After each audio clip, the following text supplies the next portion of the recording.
Entertainment, man. Yeah, it's the UFC 278 watch along. Let's go. Start.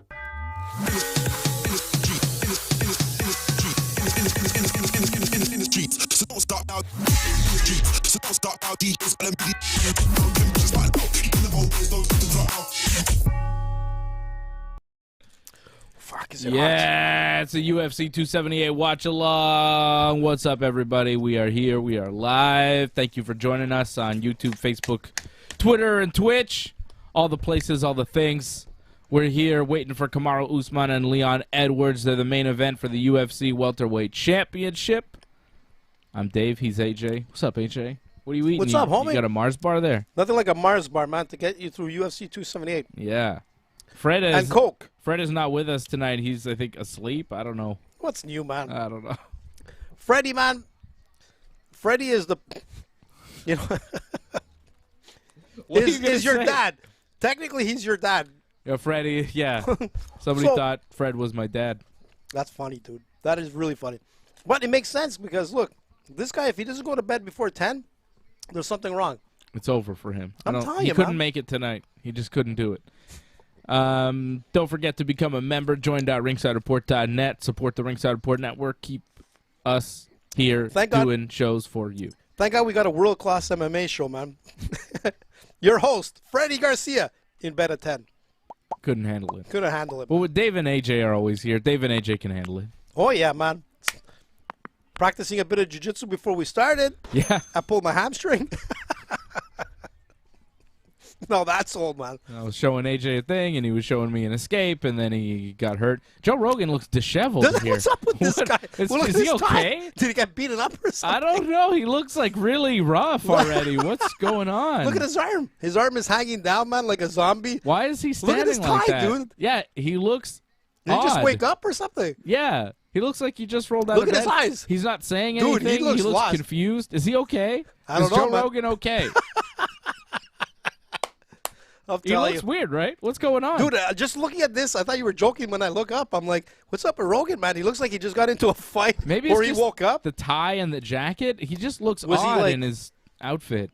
Was he slamming someone, like, in the bathroom? I mean, Was he doing jiu-jitsu before? the dude, he show? doesn't- look at his eyes. His eyes were not like jiu-jitsu eyes. They were Maybe he just ran Really? back from going to the bathroom. That's possible. Maybe How- he just went to pee or something, and he had to like run how many, back. How many shrooms did I do, man? 1, 2, 3. Are you doing he a looks Luke Rock? fucked. Are you doing a Luke Rockhold impression? Maybe. There you go, man. Maybe him and Luke got together, man. Luke Rockhold gonna fight Paulo Costa here tonight. Luke Rockhold was super angry all week. I don't know if you saw any of the interviews that He was Rockhold angry, was man. doing. He's angry. He's mad. I mean, he had some legitimate stuff. Like, he was talking about Cain Velasquez and free Cain and all that. Uh-huh. And it's true, man. We got to, like, I don't know, man. There's got to be more Cain talk, We got to get this guy out of jail. The Big Red Machine. Free Glenn Cain, Jacobs? man. That Free Cain! Oh, Kane, not What- Kane I was talking about Kane the wrestler. No, There should be man. more Kane talk. I'm talking to Velasquez, man. He may be listening to us from prison. The In devil's fact, actually, I favorite don't know if you know demon. that. We've got a lot of guys from prison that are listening to our show via Twitter. To all the prison guys, I know you're bored, man. Listen to us. All right. We got Tyson Pedro and Harry Hunsucker coming up first here on the pay-per-view. Then you got Wu Yanan taking on Lucie Pudilova. José Aldo taking on Merab Dvalishvili. Shvili. Then you got Luke This Rockhold, guy. Paulo Costa, and Leon Edwards and Kamaru Usman. He looks fried, dude. I mean, Rogan does even look Cormier is looking at him odd. like, what the fuck? It is odd. I hope he's okay. Marcin Tybura just beat Alexander Romanov. Can't believe it, Romanov's first loss in the UFC. He's now 16-1. A majority decision, a close fight that they gave to Tybura. Bullshit. Majority decision, which means one judge scored it a draw. It was a very close fight, 29-28 on two judges' scorecards, and the third scoring it 28-28. Well, that's the end of my parlay before it started, man. Wow. It's Your like done. parlay's And you know already. what? We were looking at it, and I'm like, okay, it's looking like, King Kong is winning. But it turns out that the Man. judges, decided otherwise. Ooh. And listen, man, tonight's been a pretty crazy night. Like, earlier in the night, You can take Bare a look knuckles here. fighting. Like we saw, like Mike Perry fighting MVP. Did you see that? Yes, Montel Vontavious Porter. Wow. So it was Team Dave has Costa and Ari Quilang, and Ali Quilang won. He won. Team AJ had Romanov, so Team AJ's parlay is done. My parlay is good because my guy Ari Quilang won earlier in the night, so that was good. Not a huge payoff on my parlay. I think you double your money. Yeah, it wasn't bad, like your payout. Like mine, too, wasn't great. It was like $20 for a $78 win, but which isn't bad. Mine's going to win, and yours will probably – well, yours has lost. Mine is kind of like the Joe Rogan right now. It doesn't look – well, it's not looking good. Team Fred's still in the mix with Usman, Costa, and Aldo. Those are his picks. And we'll give you our picks before each and every fight here on the card. Of course, I've got Costa, and I had Quilang, and he won. Graphic. Look at that graphic. Show I know. the graphic. Thank you to the graphics team. We love you. Yeah, man. Look at that. Bet 99. Code Ringside. We got Johnny North in the house. He says looked across the building, couldn't find Dave or the Zev. Yeah, I was at SmackDown last night. I wish John was on the show right now so we could talk about SmackDown. Yeah, why didn't he come on, man? What's up with Johnny?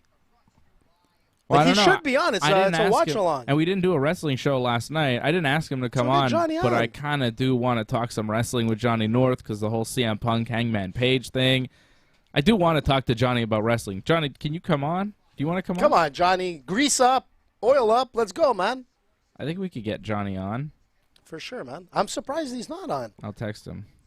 Oh, he's in Sherbrooke. He can't come on. Doesn't matter what. He's got internet connection in Sherbrooke. I don't know. Well, he doesn't have his whole setup. Well, that's unfortunate, John. I wish I could talk to you. I didn't. I did see you last night. As a matter of fact, I took a picture of Ronda Rousey that Johnny North was in. What? Yes. You're kidding me. No, I am not kidding you. Let's see. I will find it. Trying to tell me a rumor with Johnny and Ronda? No, but Green Phantom got kneed in the head by Ronda Rousey last night. Yes, Green Phantom was one of the security guards, and he took a knee to the head. Green Phantom, good friend of ours, friend of the show, of course. The Phantom, the man, legendary Montreal wrestler. He is the man.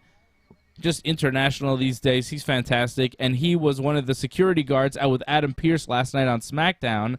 Wow. And he rushed the ring, and Ronda Rousey was attacking the security guards, and Green Phantom jumped on the apron, and Ronda smacked him with a big knee to the head. Jesus. And then Phantom told me that his head hurt, because I saw him after the show. He said his head still hurt from Ronda's knee. So all you MMA fans doubting Ronda's striking, all right, do not doubt Ronda's striking, because Green Phantom is a gigantic man. He's like 6'5" or something, 6'6". He's huge. He's a huge beast. Professional wrestler. He's a very tough guy. Was he in gear or like not in gear? No, he was just. I can't show it here to you because WWE would get me, but I could show it to AJ here. Why not? I think you're allowed to show it. I mean, everybody else shows that stuff.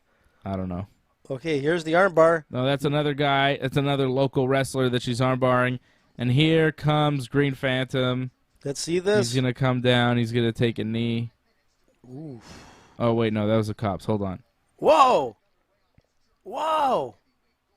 Yeah, she punched the guy in the throat, man. She attacks a couple guys, tosses guys around. It was awesome to see Ronda Rousey last night. There's Green Phantom. Wow, there he is. Boom. Phantom. Took a knee to the head from Ronda Rousey. Man.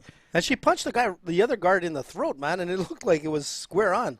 Yeah, Ronda was... Ronda doesn't joke, man. So here's a picture of Ronda Rousey, okay, that I posted on Twitter last night. There's Ronda. Yeah. Okay, you see Ronda. I see Ronda.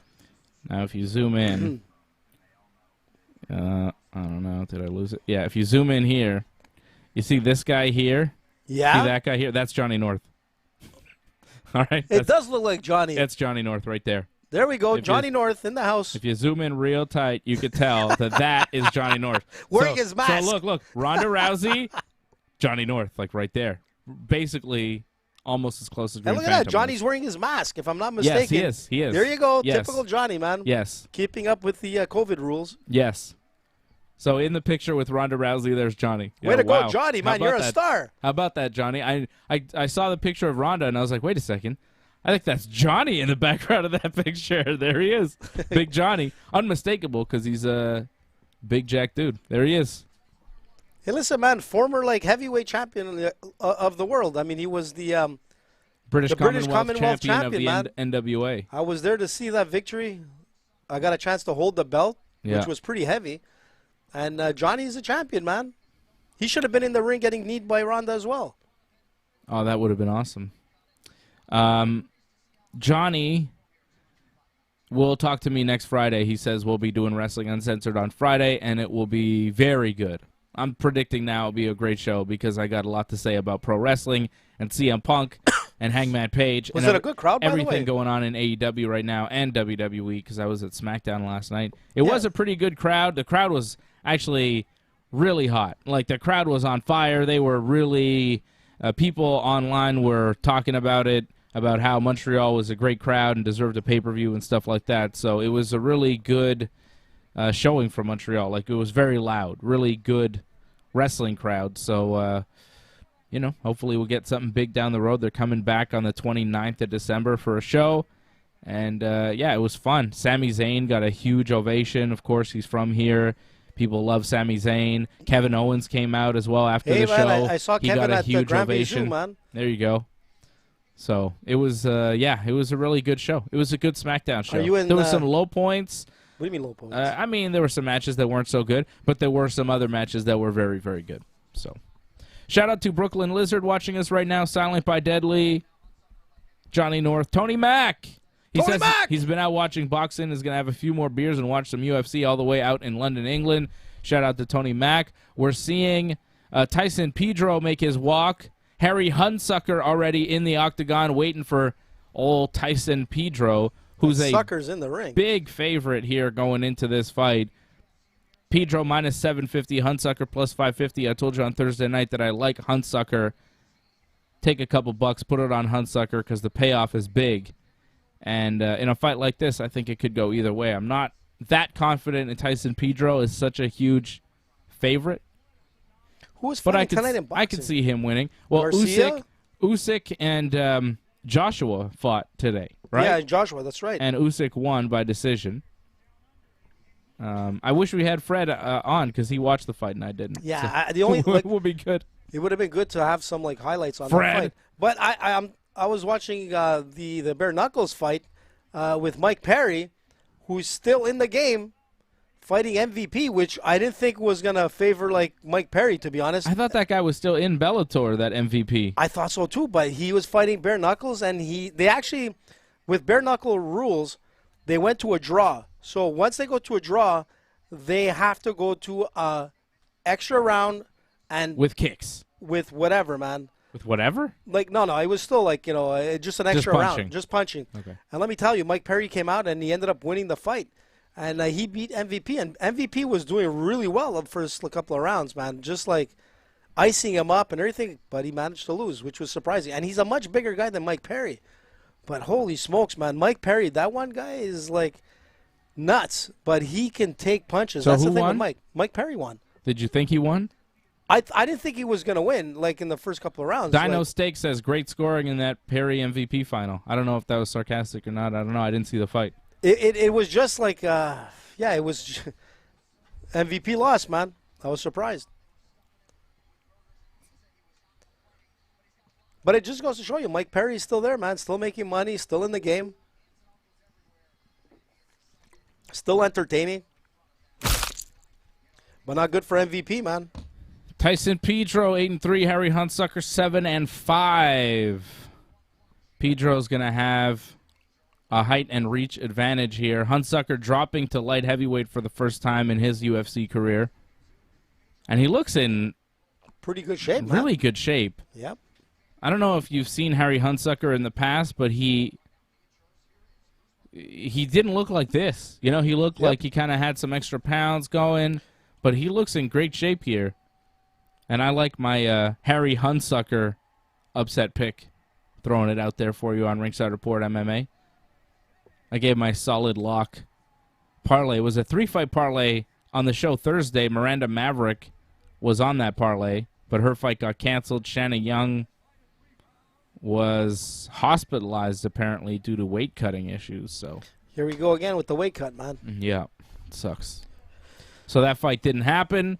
but I gave you Costa and Arikuleng, which I don't think I'm pronouncing right at all. But that's okay because I picked him.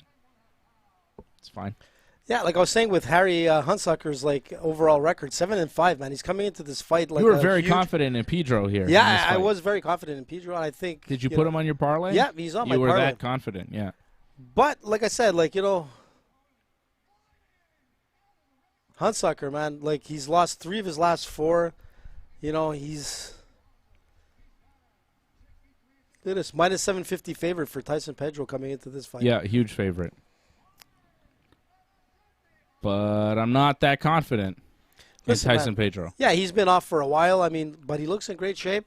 Looks a lot smaller, to be honest. Here we go.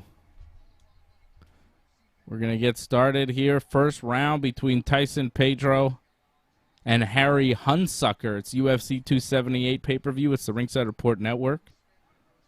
Let's get this round timer going. Let's get this fight started. Here we go. Let's go.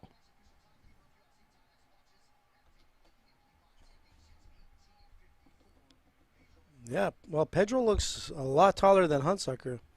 Yeah, he does. It's funny because it said Hunsucker was 6'2" and Pedro was 6'3", but it looks like more than 1 inch difference between their height, right? He looks way bigger. Which is weird because Pedro is the guy who's been fighting at light heavyweight, and Hunsucker's coming down from heavyweight. You would think Hunsucker would be a bigger guy, but not in this one. I feel like somebody's getting knocked out here, though. Don't you think? Yep, that was the prediction. That's why I think this it's more of a coin toss. Like, for Pedro to be such a heavy favorite, I feel like either guy could get knocked out here. And, and if you look at Pedro's, stats, man, he lost to Ilar Latifi, OSP, and Shogun Rua. Oh, he hurt him, though. Pedro hurt him already. Oh, Hunsucker's down. Jesus. It's over. Man. Wow. Oh, there you go. That's it, man. Pedro with the kick to the midsection, man, right on the solar plexus, took him down. The guy is still on the canvas. Didn't take long. What a solid kick, man. Damn. You know who's getting credit for that? Steven Seagal again. What? That's the Steven Seagal's kick, man. That didn't take long at all. That's crazy. Wow. Well, I told you, man. Well, he showed why he was such a heavy favorite, right? And that's crazy. I didn't expect it to be that quick. Look at the kick to the midsection, Dave. Really nice kick to the ribs. It was a jab first that kind of wobbled him, but then the kick to the body just crushed him. See, he kind of hurt him with that. He flinched. But then got him with a few combinations. But it's the kick. And then, boom, right down. Kick right to the body, and he went down. Yeah. He was done. You got him right into the solar plexus. It was done. See how he was already injured at that point. Yeah. Prior to the kick. He was already kind of stumbling back. Hit him with a couple punches, put that straight kick to the body, dropped him. Jesus. Threw a couple punches as Hunsucker turtled up, but it was over. Nice win for Tyson Pedro, who hasn't fought in a long time, right? He's been out for a while. Oh, no, he fought in April of this year, but before that he was off for a long time. He beat Ike Villanueva. Yeah, Villanueva, that's right. In April. He's 0-2 in the UFC, Hunsucker, man. Now he's 0-3. Man, he's still looking a little bit dazed. Yeah, he's beat up. It's crazy how much you can get beat up in 1 minute. And that was a minute-long fight. And you can see that he keeps, flinching, the side of his face. So it was really the jab that hurt him. Jesus. Yeah, his eye. He got him right in the eye. It was like a perfect punch, straight punch right to the eye. Oh, Joel looks a little bit alive again. Look at this guy. He took his jacket off. I think it was the jacket that made him look weird. No, dude, I mean, it's everything, man. His eyes, everything. But he looks like he just he did a John Jones booster. Well, that was a quick one. Pedro gets the win real quick, man. 1 minute and 5 seconds in the first round. 9-3, man. Let's keep it going. He's finished all 9 wins, 4 knockouts. Yeah, well. Tony Mack wants to know our picks for the next few fights. The next fight we have Wu Yanan against Lucie Pudilova. Yeah, I got Pudilova in that one. Yeah, I didn't put anything on that parlay. I didn't put her in my parlay. She is the favorite, and I think she's going to win. Then we got José Aldo and Merab Dvalishvili. Yeah. Who do you got there? I got Shvili. I'm going with Aldo. Well, where's our picks? Show Anthony our picks on But I didn't Instagram. I didn't put Aldo in my parlay. Oh, you didn't? No. I did a 2-fight parlay. Oh, yeah, that's right. It was a 2-fight. Yeah. Yeah. That's halfway winning. And then we got Paulo Costa against Luke Rockhold. We've both got Paulo Costa. Yeah, it was a tough one for me because I love Luke Rockhold. He was one of my favorites. But, man, like, leading up to this fight, the whole press conference, there was something wrong with Luke. I don't know what it was. There was something like he was, like, really not there. And, in fact, his own coach, Michael Bisping, said that he got, like, inside information that Luke Rockhold's coach said that he was definitely not prepared for this training camp, which is not a good sign. And Dave was talking about all the shrooms that he does, like, pre-fight and whatnot. He looked good. He looks good in the sense that he looks like he's fit for the fight, but there was something that raised the flag at the stare down and the conference and all. And Costa looks ready to go, man.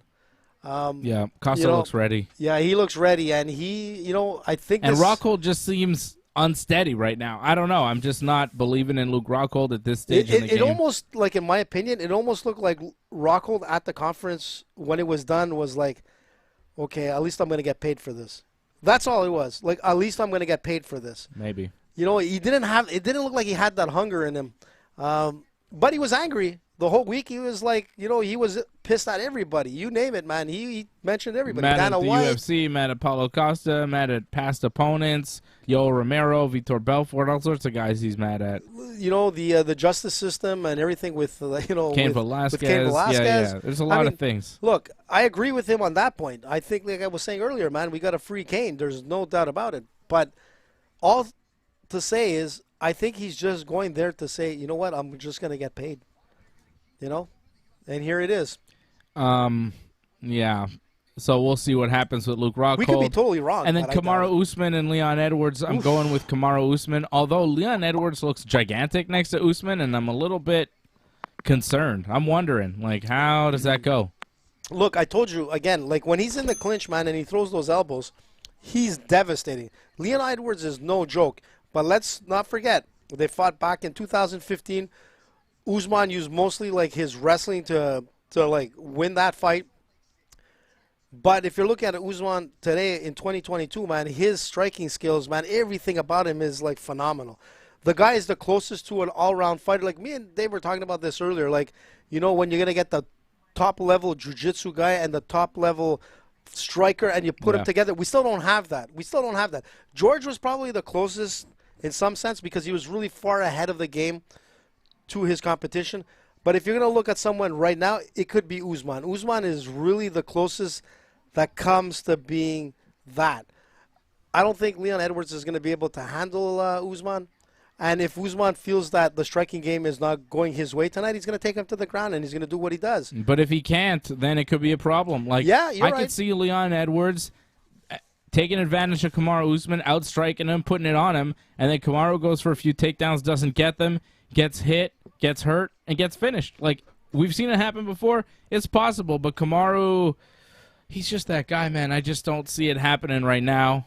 I don't see it happening right now, but Leon could definitely win, as Dino Stakes is pointing out. Shout out to Digital Art Code and our buddy Jason Pete, who's out there. What's up, Jason? He says Luke Rockhold looked bitter, swing of emotions just going off for the whole week. Yeah, it was he did, man. Odd performance this week from Luke Rockhold. Makes me wonder. Doug Hepburn says, hey, boys, Nick and I just got in from the WWE house show here in Kingston. Wow. Really good for a house show. Saw a title change to 24/7. Oh, cool. Who's the new 24/7 champion? Is it R-Truth? I hope it's R-Truth. Did you see R-Truth? I didn't see R-Truth last night on SmackDown. I saw SmackDown last night at the Bell Center. Took my son, went with my dad and my brother. Nice family affair, man. Yeah, it was fun. Yeah. Look, man, if Usman wins tonight, he equals, like, Anderson Silva's record, man, for most UFC wins. That's how good he is. And you know what? It's pretty big. Look, it's huge.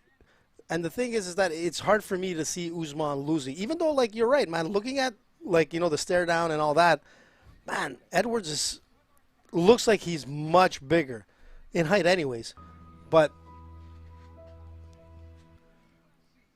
I don't think it's going to happen. It's Usman. Man. I think, yeah. So to recap for you, our picks so far, we got Pudilova. You got Pudilova? No, I didn't pick this fight. Well, this pick it, though. I'm saying we're about it's yeah, about if I had happen. to go with it, I would go with Lucie. Pudilova versus Wu Yanan, right? It's Pudilova's about to step into the octagon.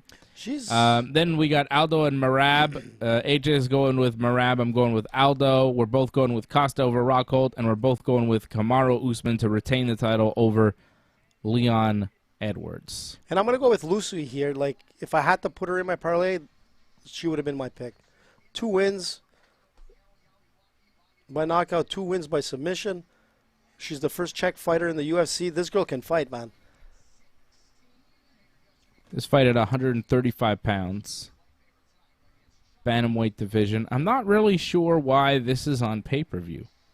It's a weird... Yeah, this should have been like a early prelim. It's odd because neither of these fighters are kind of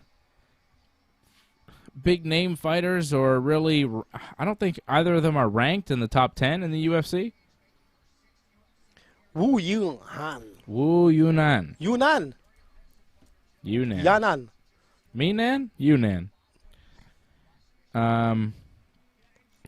Another fighter from China, man. Doug says he made it just in time for UFC and Canada-Finland OT. Canada-Finland. What does Hockey. that mean? The hockey. Hockey? What hockey? There's hockey? I guess, man. How is there hockey? So you just said hockey because you assume that's hockey? I mean, I assume that's hockey. Pretty sure. Like, if Doug is talking, it's probably hockey. It's probably not soccer, right? Well, the MLS, I mean, I want to say the Impact, but Montreal FC. What kind of hockey? Was winning 3-0 when I left to come to studio here. They were I don't doing pretty understand. good. Is that like a world championship? Yeah, it must be of the some sort? World Juniors. World Juniors. Let's look it up, man. Juniors. Talk about like hockey. I was talking with the coach from the Minnesota Wild the other day, man. So he's probably tuning in. So I just want to say, like, to Dean, Yeah, you. Thanks can tell, for listening into RingsideReport.net, You can and tell we're let's big- go Minnesota Wild. You can tell we're big hockey fans. Yeah, but you know what's funny? I was yapping with him and everything, and then I'm like, this guy looks so familiar. And then I realized he played in the NHL. And he's one of the coaches for the Minnesota Wild. And now he loves MMA, man. So Who doesn't? It's a great That's sport. right, man. He likes it, and when he's traveling and everything, he said he's gonna tune in, man. So Dean, Coach Dean, RingsideReport.net.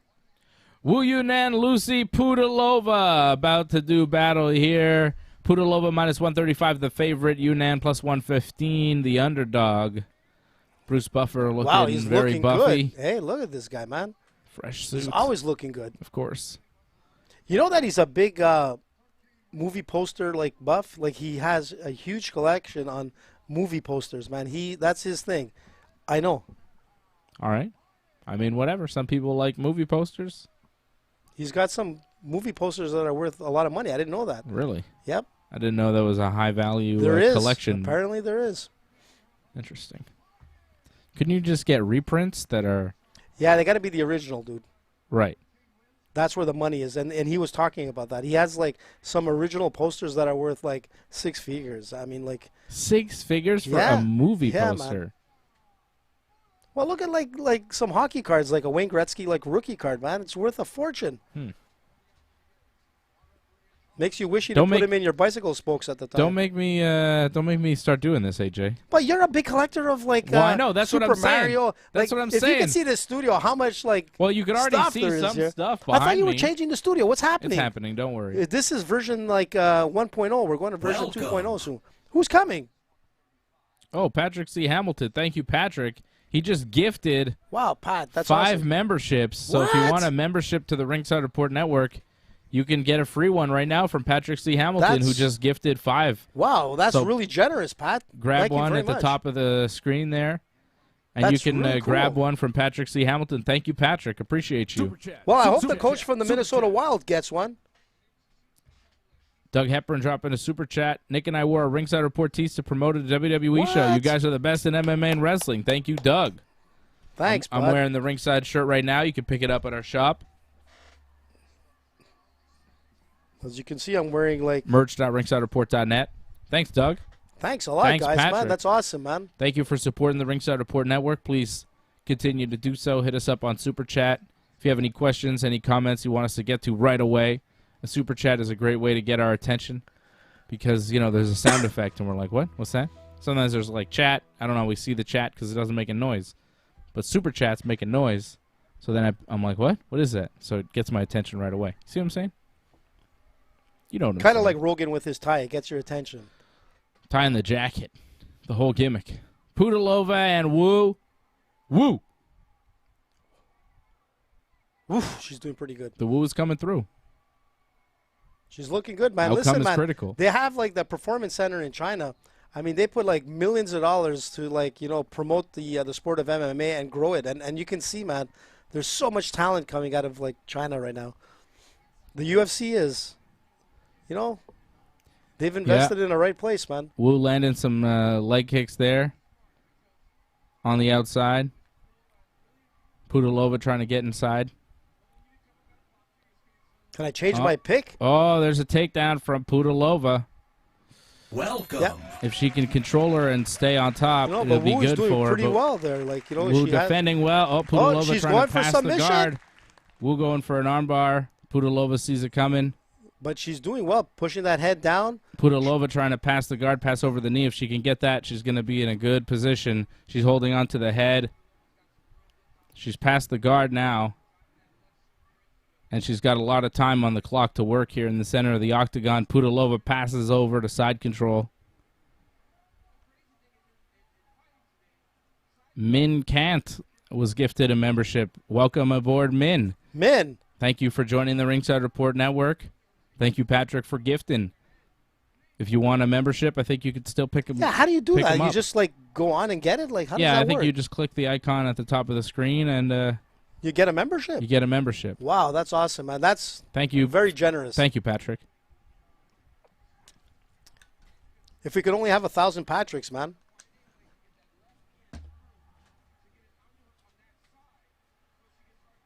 Look at the bruising on Lucie's leg. Like some serious bruising on her left leg. I don't know where it came from. Look at the welts. You see that, Dave? Yeah, those leg kicks. Yeah, man. Holy But she's got her smokes. in side control right now. But she's not doing much. Pudilova on top. No, she's just like- controlling. Yeah, she's just controlling. But, like, you know what? Wu is doing pretty good in, like, She's defending controlling well. the position. I mean, there was a certain point just before she got caught into side, she could have escaped. And I don't know why she hesitated, but, it is what it is.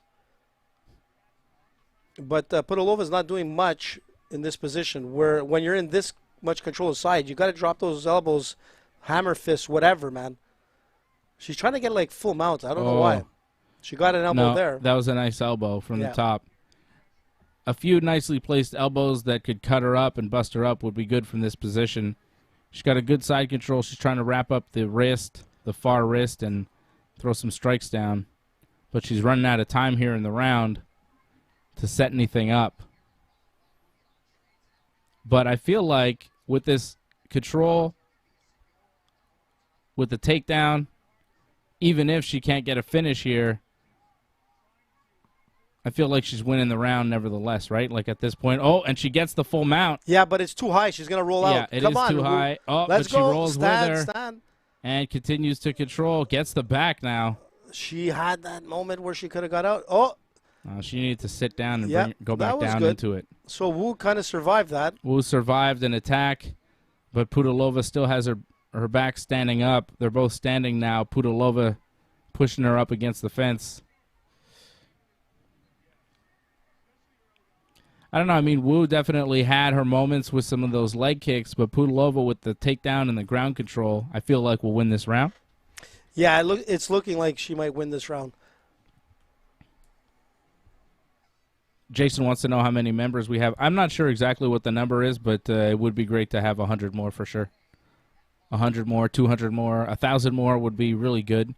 Then we could drop Well, everything. we're close to and 2,000, if we could hit like 1,000 members, I think we could start doing this like show paying members. But we've got from like Vegas once in a while and stuff like that. So exactly, man. that'd be good. But we've got close to 2,000 that follow us on YouTube, and then everywhere else we're like, we've got like. I'm talking about members, like paid members. Yeah. But look, you I don't know, know. even AJ doesn't pay. But well, you don't have to pay. You're on the show. Like it doesn't really make sense. Well, no, I had to because you banned me a few times, so I had to. It was the only way to get on. That's true. That makes sense. You should be banned. I'm the only guy on the show that gets banned from his own show. Well, which I haven't been banned in a while. Who's been banned lately? It was Freddie. Freddie's actually overtaken me. Like Fred's not banned. Well, he's been banned from Not like from us. certain networks. Like Well, his account got banned from Twitter. Twitter, Instagram. Fred's not banned from Instagram. I think he's banned from Instagram I don't as think well. so. From local like shows and Fred has been like, you know. Fred is the king of controversy. Yeah, it's not me, man. Somehow. Everybody thinks it's me, but it's Fred that's usually causing a lot of the shit. We got round 2 here, Pudilova and Wu. Here we go.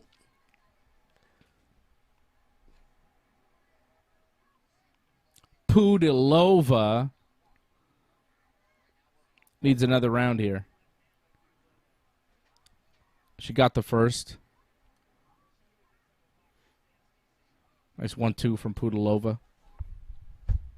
Where's she from, Pudilova? Czechoslovakia. That's not a country. Where's she from? Yeah, How old are you? Well, that's what they said. Czechoslovakia? She's Czech.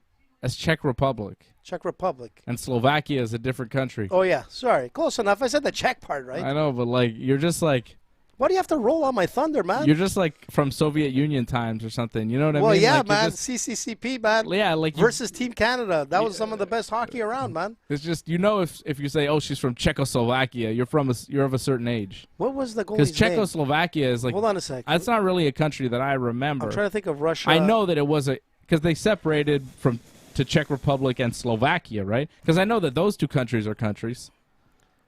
If they combine, wouldn't they have better athletes, better teams? Czechoslovakia, Man, it's killing me now. Checo. Was it Maybe Checo Pat will help me out. or Czechoslovakia? Who was the Russian goalie? Checo. I don't even know. Vlad's, it was Ken Dryden for Canada versus. It's on the tip of my tongue, man.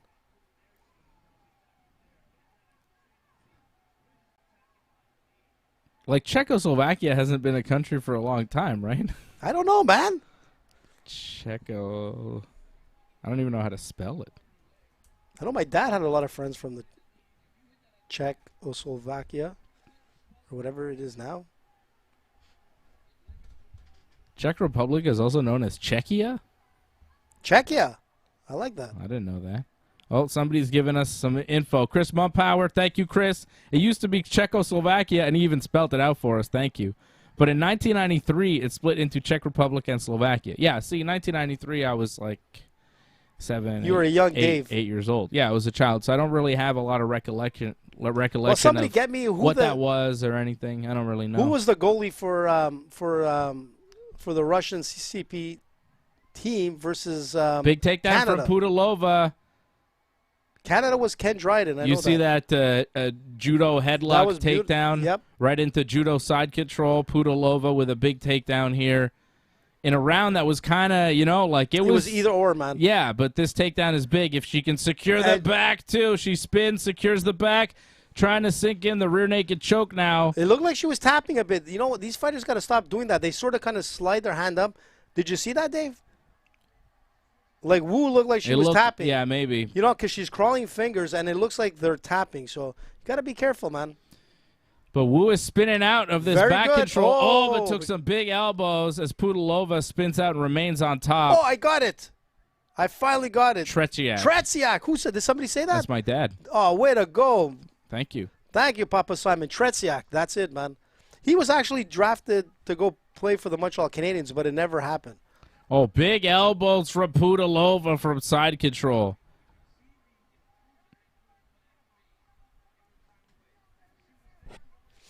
When was that? Dude, that had to be sometime in the I don't know, 70s? 70s, I guess. 70s. Or Oh, 80s. big elbows. She continues to pour it on. She's trying to flatten her out. Pudilova really pouring it on now. Huge elbows. She's going to roll out, man. Wu, you better Yanan roll is out. taking some big elbows. It's over. She couldn't stop it. This fight is over. Pudilova wins. Second round TKO. Huge elbows from the mount. Wu Yanan tried to roll out. First female Czech fighter, and she comes out Pudilova just strong. continues those elbows from the back mount position.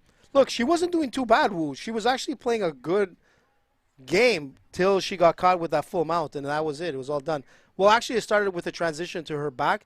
The judo sweep here was beautiful. Really nice headlock throw. And this is what led to the end of the fight. Like, standing up, they were 50-50. When it got to the ground, you saw Pudilova had a distinct advantage. Yeah, especially when she took her back here, and then this is where the transition was to full mount. Big elbows from the back mount. Wu Yanan trying to cover up, but she gets flattened out, and Herb Dean had to step in and stop it because she was flattened out. And when you're flat on your stomach and all you're doing is covering up with your hands like this, it's not good. The referee's going to stop it. That's not intelligent defense. You may be taking a lot of elbows to your arms, but you're not moving, and you're getting impact to your head, and you got to move. You got to get out of there. Right. He actually, that was a good stoppage. He waited a little bit longer than he had to, but he did the right thing there. He stopped the fight. There was still a lot of time, and it could have got messy there. Is that who is that? That's John Kavanaugh, right? That's Conor McGregor's coach with Pudilova. Oh, with Lucie. Wow. Oh, she's SBG, Straight Blast Gym member out in Ireland with John Kavanaugh. Well, they're doing something right. Some crazy shit's happening. Canada won the gold in hockey. Yeah, Team Canada.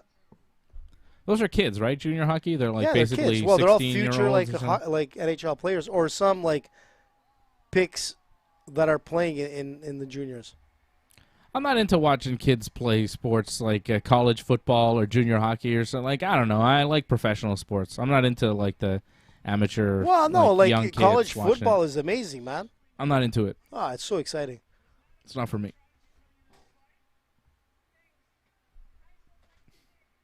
There you go. Lucie Pudilova with the TKO win in the second round. That was a good fight. Yeah, someone to look at. Well, I don't know. Is she, though? Because who did she just beat? Man. But who did she just fight? Still, man. Come on now. 2 now. up-and-comers, man. Yeah, but again, like, I don't really understand why this fight was on this pay-per-view. Like, it was a good fight and all, and it was cool, but if you look at the 135-pound division, neither of these fighters are in the top 15, according to the UFC's own rankings. So I just didn't – it was an odd placement on the pay-per-view. Like, yeah, sure, they're UFC fighters. They're good. It was a good fight. But it was just weird that this is on this pay-per-view. It's like – you want some big names for like a major card like 278 with Usman. You want to – but still, it was good for like women's like division to see some of the up-and-coming fighters. Fantastic. But I agree with you. It could have been an interesting fight on the prelims and then have another bigger name in this main event, you know? But you know what? You look at the prelims, and it wasn't a very strong prelim card. No, it wasn't. Victor Altamirano beat Daniel Lacerda by TKO in the first round. Aoriqileng, that's how you pronounce it, I just remembered. Aoriqileng beat Jay Perrin by decision. Amir Albazi looking really good. I don't know if you saw this guy. Yeah. He finished Francisco Figueiredo, who's Davison Figueiredo's brother. Yep. Amir Albazi is a guy to watch here at 125 pounds. He looked super legit with a rear naked choke submission in the first round. Angelusa beats A.J. Fletcher by decision. That was a pretty solid fight there. Sean Woodson beat Luis Saldana by it was a split draw, which is really crazy. That fight was nuts. I don't know if you saw that fight, AJ, the Woodson-Saldana fight. I think you missed it because you were on your way here. But Woodson got dropped with a straight jab. Okay. And Saldana, or Saldana, I think it is, he comes rushing in, and as Woodson's getting up, he knees him right in the face and then throws a bunch of punches, and the referee stops him, and he thinks he's won the fight, Saldana. So he jumps on the cage. He's celebrating. The referee actually called timeout because it was an illegal knee. Ah, okay. I was going to ask if it was when illegal. He came rushing in, he wasn't fully up. He was still grounded, so the knee was illegal, which Okay. led to, several more punches. So he was messed up. He winds up losing a point in that round. The guy, Woodson, somehow came back, but he was, like, out, basically. He I'm was lucky in they big didn't call trouble. the fight as It could have been a disqualification, Exactly. but Woodson wanted to keep fighting. If Woodson was like, no, I'm too messed up, it might have been a disqualification win for Woodson. Yeah, we've seen that a lot of times. But he came back after like a minute and a half. He got a minute and a half. He's like, yeah, I'm good, and then he came back. And then it winds up being a split draw, What? which is crazy. So it was 29-27, 27-29, and 28-28. Wow, I'll watch that fight later. Yeah, so had that not happened, Saldana probably winds up getting a decision win. It was really crazy, and that's the fight where Woodson went for a buggy choke in the second Oh, yeah, round. you were telling me about that. Almost got the buggy choke, which Right. is something that not a lot of people know about. Even Daniel Cormier had to ask Joe Rogan what that move was, but I saw it right away. I was like, oh, my God, he's going for the buggy. And I don't think that anybody's ever finished with a buggy choke in the UFC, so it would have been the first had he finished with it. I was I've trying never to think seen if it the Monkey done. King tried to pull that off. I don't think once. I've seen anybody buggy choke somebody in the UFC. Jared Gordon got a win over Leonardo Santos by decision, and Marcin Tybura with a big upset win over Alexander Romanov by a majority decision. That was the prelims. But you see the prelims, not that strong. I don't know what else you could have put on this pay-per-view to replace the Pudilova-Yunan fight. You know what I mean? Like, Yeah, you put, I mean, it wasn't a bad you could fight, put Dave. Tybura and Romanov on the Sure, pay-per-view, sure. but then the prelims doesn't have like a main event, and they always Right. like to have like a main event Yeah. for the prelims. And You they need a were on name. ABC too, but it's not the strongest card. But now we're getting into the good shit because we're But getting Aldo. They were pretty good fights. From the fights They that were I saw in good fights. prelims, they I were mean, like really good, man. The prelims were good, and the first couple fights that we've seen here on this pay-per-view have been good. Tyson Pedro knocking out Harry Hunsucker with the quickness, and then Lucie Pudilova getting the TKO win that we just saw was very impressive. Khamzat Chimaev and Nate Diaz is the next fight, UFC 279. That's the next pay-per-view. And it's not too far away. It's in 3 weeks. Oh, yeah. That's gonna be crazy, You got a man. calendar over there, AJ? See? Yeah. It's the 10th of September. It's in 3 weeks. You're so organized, man. It's incredible. I'm very organized. Look at that. UFC Paris is next week. You even Cyril put it in Gane Las versus Vegas. Tai Tuivasa. Cyril Gane, man. Our buddy. I still think he might end up becoming champ at one point. Silent by Deadly wants to know who's the UFC heavyweight champion right now. It's Francis Ngannou. Yeah, and it's funny that we were just talking about Cyril Gane. So Cyril Gane was our pick before Cyril Gane was even in the UFC. Ringside Report was there to see this guy dominate in the local circuit. We predicted that he would be like future champion. He came close. He fought Francis Ngannou. If he would have won the 5th round, he would have been champion. He was the closest to beat Francis than anyone fighting for the belt. I mean, I still think Cyril Gane, if they meet again, will beat Francis Ngannou, in my opinion. It's like anything else. You learn through experience. Cyril Gane knows he could beat Francis. It's just that he hesitated, I think, to unleash like he usually does. And in the 5th round, man, I'm not sure about listen, that. if he would have won that I'm not 5th sure about round, that. Dave, we can agree that he would have won that fight, correct? Yeah, technically he would have, but he didn't, And I feel It like was, Francis came into that fight already injured, and a more mobile Francis might be a problem Injured? for Cyril. Yeah, his knee was all messed up going into the fight. Did you not know that? Yeah, I know, but you know what? He had surgery after the fight, like immediately after. He didn't get hurt in the fight. He was hurt before the fight, and he needed surgery. He needed knee surgery, and he still beat Cyril Gane. Yeah, but it wasn't So, like this it is was. the It was thing. a close fight. I Man. like Cyril Gane. I think he's a great fighter, and I picked him to beat Francis the first time. But I think I would pick Francis to win in a rematch because what I saw in that fight made me believe even more in Francis Ngannou and his evolution as a mixed martial artist, not just as a power striker, but as a guy who can do it all, as a guy who's well-rounded, as a guy who learned from his experience with Stipe Miocic and became a much, much better fighter and a more dangerous guy for the whole UFC.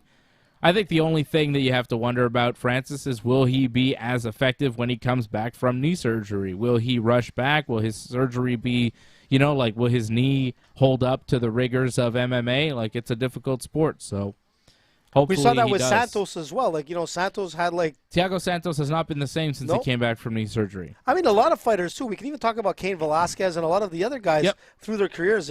Once it gets to the knee, man, generally it's not like the better fighter that we see coming back from knee surgery. Look, I think Cyril Gane will what's win. What's the deal with the Canadians goalie there? Carey Price, is he retiring because of a knee injury? I don't know. Is it a knee thing with him? I think I it's saw more that people than were knee. saying like, oh, maybe he's like not going to play hockey anymore. I know who that is. You know what? The Canadians messed up on that. They could have like traded him and get something, before he announced that his knee was done. Because now is it's he done. done Is he retired? I don't know, dude. I'm gonna have to look into it. But I think there's more than just his knee. I don't want to get into it. I don't want to get into the let's John not Jones get into it. Controversy and No, that kind of it's stuff. fine. I don't know enough But, about it. I don't really care. I'm gonna say this is that the Canadians, waited too long, to get rid of Carey Price. In my opinion, they could have got something good, man. And they have a great team, man. Their team of the future for the Canadians looks good.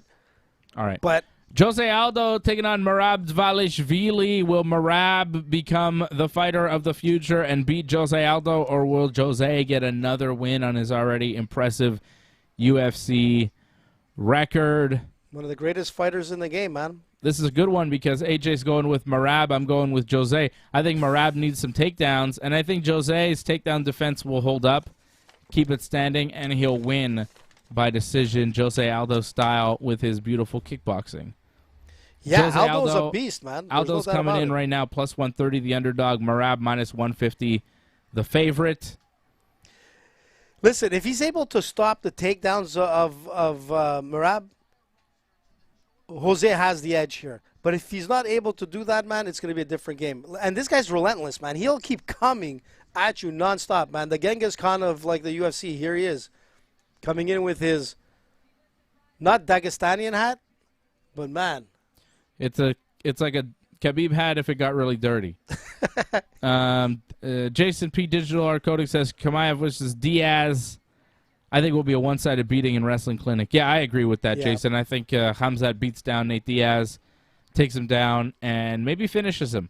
Nate is really tough to finish, but I think Khamzat is relentless, and he'll just keep going after him. He's at a different level, but man. He's got to be careful because Nate is, Nate skilled. is Nate. He's skilled. He's Nate Diaz. He's not in his prime anymore, but he's still Nate Diaz, so you got to be careful because Nate is still durable. He's still hard to put away. Sure. Like Leon Edwards couldn't put him away, and in the 5th round, Nate, was doing all right. He almost won. Nate almost put Leon Edwards away in that 5th round, but it was a fight where Nate got beat down for most of that. Like 4 out of the 5 rounds were all Leon Edwards, without a doubt. But in that 5th round, it's like, oh, Nate's still here somehow, and shit got interesting. And you saw in Khamzat Chimaev's fight with Gilbert Burns, like he kind of emptied the tank in the 1st round, and then the 2nd round, it got a little shaky for Khamzat, and then the 3rd round he was able to kind of regain his footing because Gilbert kind of gassed out as well. He put pedal to the metal in the 2nd, and Gilbert kind of gassed out. But the thing is, Nate's not going to gas out like Gilbert did. Like, Nate's going to keep coming at Khamzat. He's a cement head, man. You got to kill him to stop him. If Nate catches you with the right punch, like, all of a sudden, we've seen Nate Diaz shock the MMA world once before, right? Yeah. When he beat Conor McGregor the first time, he wasn't really supposed to beat Conor McGregor. He came in as a big underdog. He wasn't supposed to win. He was a bigger fighter too at that point. It's a different fight, but he's just, there's something about Nate Diaz where he could pull it off. He could somehow, land some good punches on Khamzat, put him down, jump on his back, sink in that rear naked choke, and all of a sudden, I'm not surprised, motherfuckers, Nate Diaz is on top of the world again, and it's the last fight in his UFC contract. So he could really kind of, they're putting him in a good position to go out with a bang. Because if he wins, he just main evented a UFC pay-per-view, beat the guy that they're saying is the new guy, and he doesn't have a contract.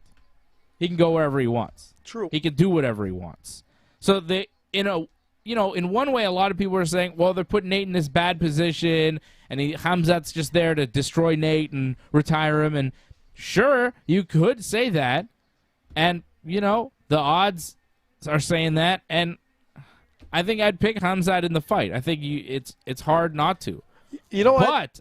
But it's still Nate Diaz, and I'm not counting him out because I've seen Nate Diaz's whole MMA career, so I know better. You know what I mean? Like, yeah, but it's a different time too. His wrestling, his takedown defense has always been the problem. Yeah. And if Khamzat can exploit that, then yeah, for sure. Like if you take a Benson Henderson approach to Nate Diaz, then you're gonna win. Sure. Yeah, Franco, the memberships have not all been claimed, so you can claim a membership. If you are not a member of the team, Patrick C. Hamilton dropped 5 gifted memberships. We had 1 claimed only by Min Kant, so if you want to claim a membership, you can right now. Claim a membership to the Ringside Report Network. Thanks to Patrick C. Hamilton tonight, gifting 5 memberships out to the universe. Thanks, Pat. Thank you, Patrick, out in Listen, Saskatchewan. going back to Khamzat, like you were talking, I mean, the one thing I liked about the Burns fight is that Khamzat can take a shot. Because remember, prior to that fight, no one has ever touched Khamzat. You know what I'm saying? No one touched this guy. He had a record of like 0 hits. You know? The guy was untouchable. He could move like a ghost and everything. So everybody was questioning how really is his jaw and can he really take a heavy right and whatnot. And with the Burns fight, it showed that he can. He was able to take some good punishment and still carry through and win. That's the difference with Khamzat. This guy is at a different level, altogether. And I wanted to see a fight where he got pounded. Because prior to that, man, the guy was untouchable. And you know what? It's always a question. You could be untouchable, but can you take a hit? We know Diaz can take a hit, and that's the thing with him. Like I said, he's a cement head. You got to literally kill this guy to stop him in a fight. That's what makes him so dangerous. But, I think, Khamzat's going to come out with his takedown game, bring him down, and just punish like Diaz. But does he finish him? Look, man, if anybody can if he doesn't finish him, can he really do that over 5 rounds? We haven't seen him do that. These are my questions. His conditioning is so is Diaz. I mean, Diaz is a triathlete. The Nate Diaz fight is going to answer a lot of questions about Khamzat Chimaev. Sure. It'll be interesting. Yeah, it will. It will. But I don't see him. I don't see him losing. I don't think it's a walk in the park. It's going to be a crazy fight. It's going to be fireworks. There's no doubt about it. But I don't see Khamzat having the difficulty, like when he faced a guy like Burns. I'm not exactly sure how to claim the memberships, Franco. Franco's asking how to claim the memberships. I don't really know because You're not that tech savvy, man. I'm the my account that I see is the the Ringside Report account, so I can't opt in because it's like my channel. So I don't really know, but I'm sure there's a way. Yeah, maybe the production team can give instructions in the chat. It says to accept a free gift membership, you have to opt in YouTube chat. Okay. I don't.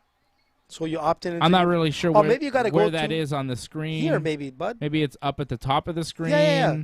Go see where Pat gave the memberships, and I think from there you can click. You click on Patrick's membership gifts? No, I don't think so. Try it.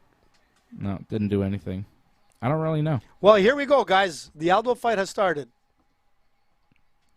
It is José Aldo, Merab Dvalishvili, round 1. UFC 278.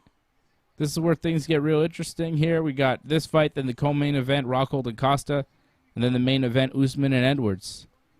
Merab circling José Aldo. Aldo always looks phenomenal, man. Yeah. Oh, nice spin kick from Merab. Look at that speed. That was fast. Did he touch Aldo with that? Yeah, he kind of grazed him. Yeah, he grazed him, but grazed still, man. His stomach. If that would have been on the mark, it could have been dangerous. That was super fast. Yeah. So we're always looking at guys that are coming from Russia and Dagestan, whatever, and we're looking at them to go right into the grappling game and the takedown. But when you start seeing some beautiful kicks like he just threw Merab, it opens up your eyes. Oh, and he has a dangerous. judo black belt. This guy is super dangerous. Merab is this is a big win if he gets it against Aldo.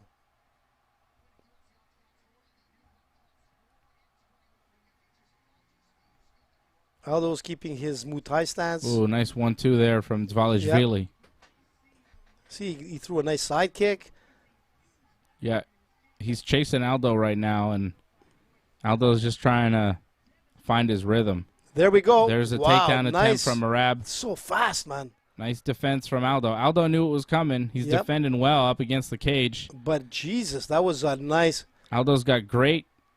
Look at that. Look Man. at that. Look at the way Aldo just escaped that takedown attempt. He has got amazing balance. I'm surprised Merab didn't continue with it because he had like Jose's leg like past his hips. He could have swept him there. I don't understand why he kind of like let him go. I'm kind of surprised. Aldo escaped. Well, he had that opportunity. Oh, what a Nice. leg kick from José Aldo. Kind of spun him around. Yeah. We are watching the UFC 278 pay-per-view right now. José Aldo, Merab Dvalishvili in a bantamweight fight. They're in Salt Lake City, Utah tonight.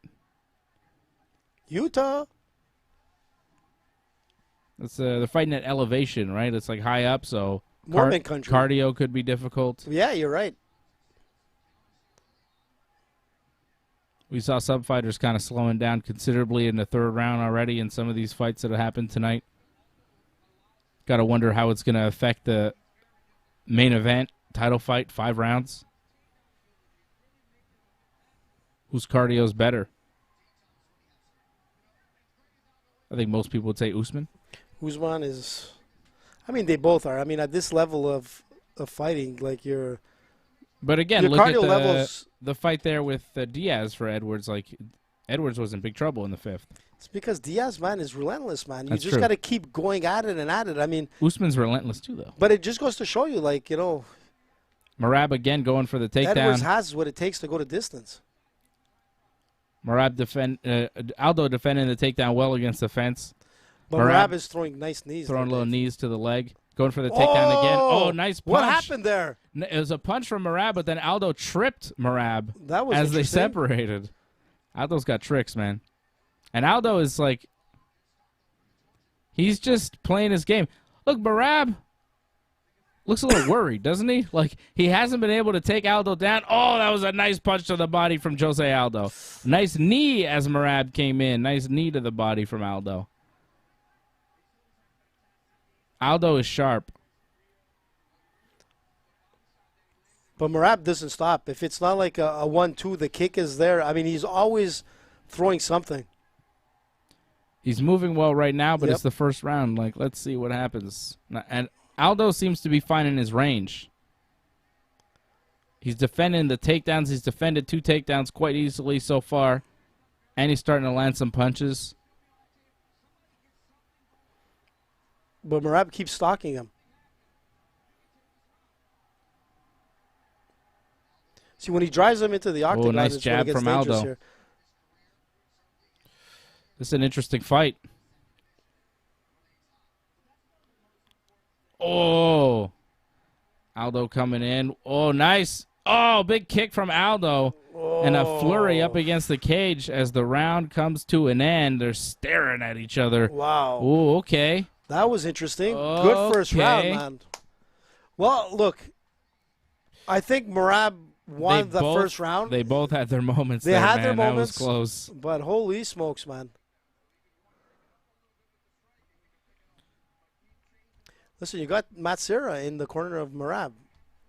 That was a close round. I think you could score that for Aldo or Merab. Yeah, Merab training with the champion, Aljamain Sterling, with the Sarah Longo fight team out in New Jersey. Tony Mack staying up with us for 10 a.m. his local time. 11:12 p.m. here. What time is it? Here? In the UK? 4:12. Jesus. Like 4 in the morning out Tony, there. man, we give you, like, the salute. But it is a Saturday night, so. Yeah, still Fred couldn't stay up. Yeah, but Fred can't stay up. And Fred it's not is even a that different late. story, man. Freddie, man, I'm telling you. 10 o'clock is already pushing it. What the heck is that? Fireworks. There's always fireworks going on outside in my neighborhood. I don't know why. Here we go, round 2. Those are loud. Yeah, man. Sound like Well, I wonder what the celebration is. Yeah. UFC 278. Nah, it's just every night fireworks. It's just what people do around here. I don't know why. Oh, that was a close first round, man. What's I don't Connor know. saying there? What an entrance performance of a career here, I feel. This guy, tailor-made for Jose to shine. Styles make fights. Conor McGregor putting out a tweet about this. Connor's watching. Yeah, he's watching, and he thinks Aldo's going to win. I'm not sure there, Connor. We'll see. Oh, there we go. Merab going for the takedown again. Aldo defending again. Yeah, His takedown defense is so good. Yeah, but like just the execution of the takedown by Merab is phenomenal. It's so fast, so clean. But props to Jose Aldo, man, because he's defending it well. Yeah, he defends it perfectly. Man, 4 for 4 on the takedown defense, 100% for Jose Aldo so far. Ridiculous balance from Jose Aldo. Aldo was kind of like smirking there. He's I don't like, know. what's this guy doing? This guy's just pushing him up against the fence, throwing little knees to the leg. And Aldo's just wondering, like, what's this guy doing? Is this a whole game? This is what he does? Yeah, but Aldo's got to get out of there because those knees are going to take effect soon, man. They're on the inside. Aldo on the inside, like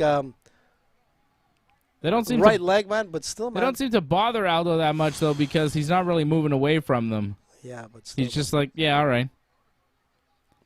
Merab is mostly just pushing him and using those knees as a way to just stay against the fence. I don't think those knees have a lot in them. Look, there's nothing in there.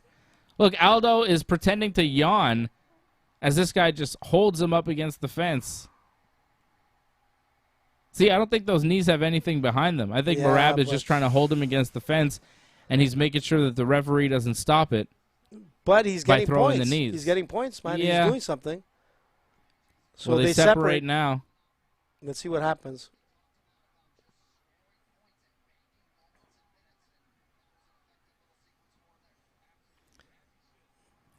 Oh, nice punch to the body from Aldo. Followed it up with a head kick that just missed. Oh, and there he goes again, man. Going for the takedown again. Aldo defends again.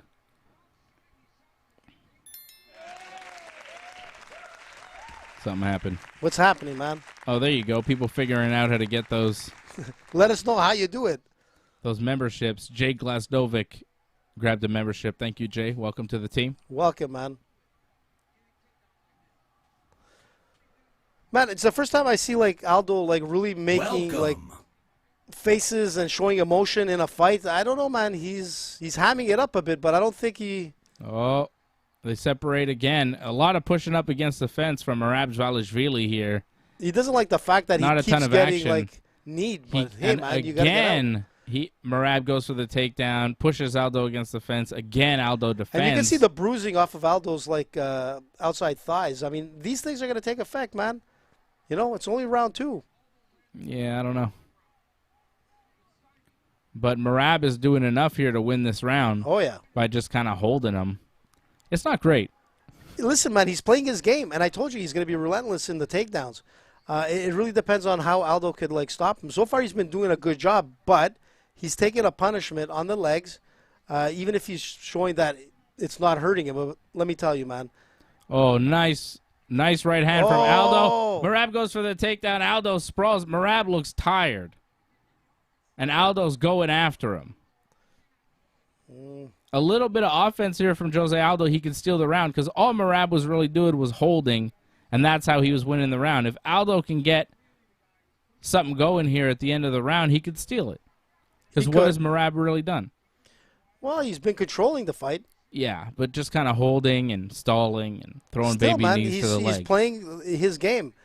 You know, his strategy was exactly that, and he keeps working. He's doing it again, pushes him up against the fence. But the takedown is not happening. Aldo slaps him on the break with a knee again from Aldo. Nice. Wow, that was a nice move by Merab. Merab throws a spinning punch that goes nowhere and then again kind of clinches him up and holds him against the fence. I don't love this style. There's not a ton of action here from the Merab Dvalishvili. You know? But it's working for him, and he won that round. probably won You know, that round. and you know what? I'm Probably. sure there's. I don't know if he won the first round, though, so this third round could be interesting.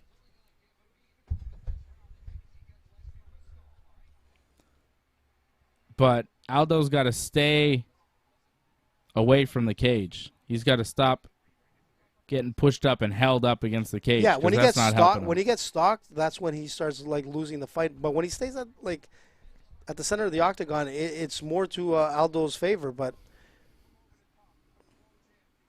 Merab is not even sitting down, man. He's standing up. Sarah's talking to him. He looks happy. He's smiling. You know. Yep. They're telling him he's looking good, and he is looking good. Yeah.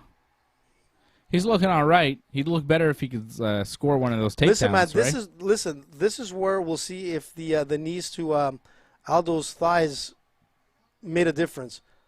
It's the third round, man. We'll see. Round 3. They hug to start the round. Listen, and now they fight. Merab had a lot of respect, at the conference, talking about José Aldo as one of his favorites, growing up in the UFC scene. I mean, he doesn't hate him at all. It's just like, it's the fight. But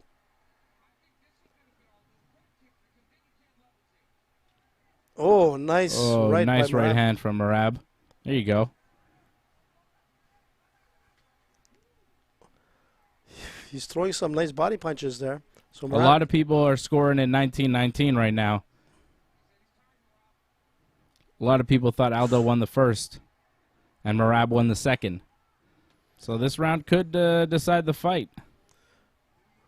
Look, Merab is doing what he's doing from the second round, stalking him, putting him up against the octagon, and then trying to go for that single. Oh, sort of threw him over, man. So they're fighting more at distance right now. Merab hasn't shot in for a big takedown yet. Now they're kickboxing right now. And Merab's doing all right. Oh, nice knee from Aldo. But Merab, counters with some nice combinations to the body, and it's working.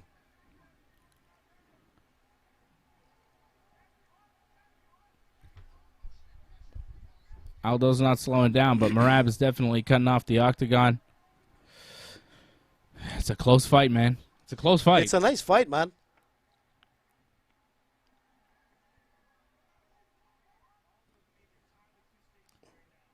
Oh, Merab pushing him up against the fence again, but they disengage pretty quickly. He's not playing that game like he was in the second. No, and it looks he's opening up a little bit more. I'm just looking at Aldo, and he looks like he has an open mouth. He looks like he's slowing down a bit. Merab chasing him a little bit, not able to land.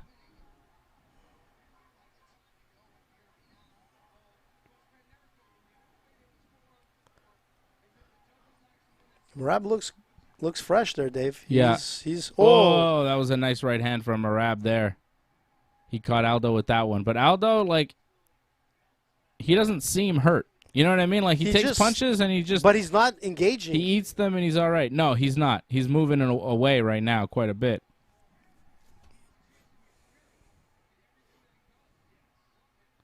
He's kind of shaking things off, but he's not really throwing too much back to Merab, right? No, Merab is throwing way more right now. And Aldo is not really landing. That was a nice right hand again from Merab.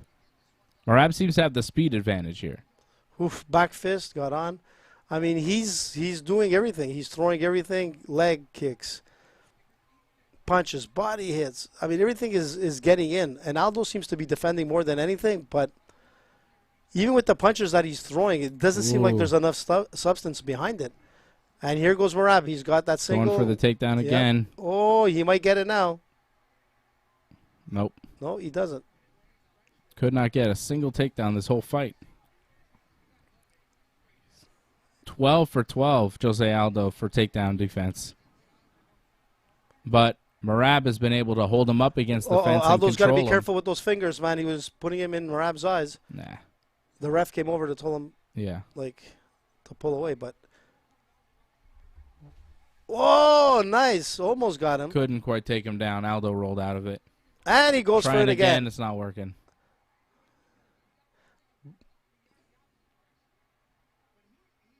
but he still manages to get him off the canvas, and he got him. Yeah, kind of took him down. Not really. Aldo back on his feet. But this seems like it's going to secure the round for Merab and probably the fight. Yep. It's not a great Aldo's fight. holding onto the canvas. I'm telling you, man, he looks tired. Like, Merab is doing what he has to win, but it's not that entertaining. You know, it's kind of... I kind of like the fight, Dave. A lot of pushing, a lot of holding. You like this style of fight where a guy just holds a guy against the fence and not knees really. him in I mean, the leg it's for not like 2 he's rounds? just holding it. I mean, he's throwing the knees. He is just just holding him. Look, it's up to Aldo to get out of that, man. You just can't stand there and keep getting like. Welcome. Who's in? Who got welcomed? Silent by Deadly. Nice, Silent by Deadly, man. Thanks for joining us. The fight's over. Aldo lost. He's celebrating like he won, but so is Merab. Aldo lost that fight for sure. Merab won round 2 and 3. I just thought it was not that It could have been entertaining, either or on the know? first, you know. I liked when Merab was kind of when he was like when they were fighting at range and they were really going at it in the third round, the first part of the third round. It was a good fight, but then he did the clinch thing again. Like, that second round was awful.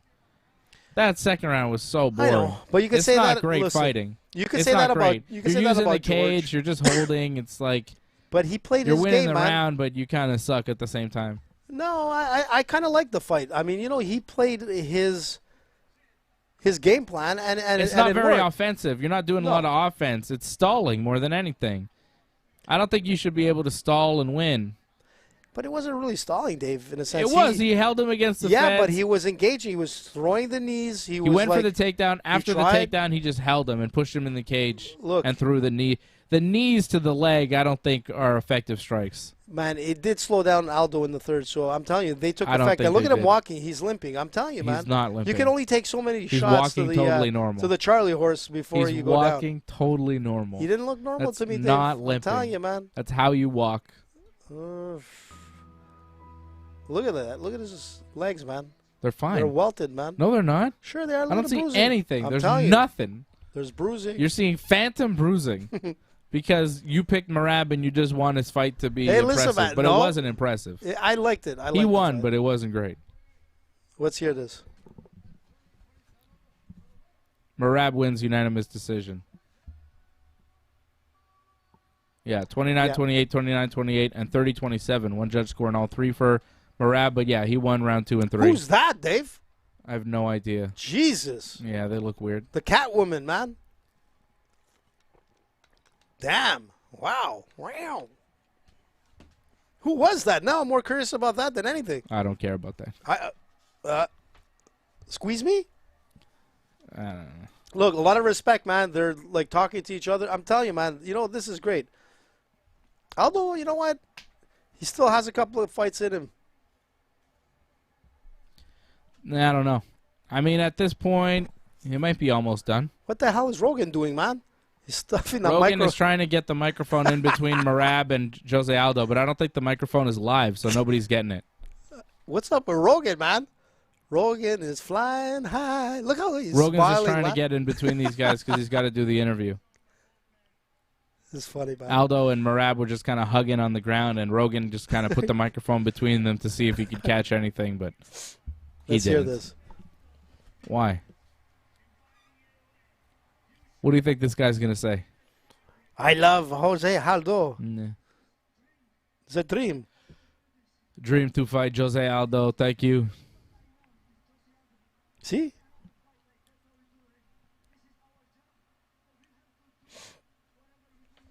So Merab Dvalishvili gets the unanimous decision win over José Aldo. Paulo Costa, Luke Rockhold coming up next. Merab is talking about how much he respects José Aldo.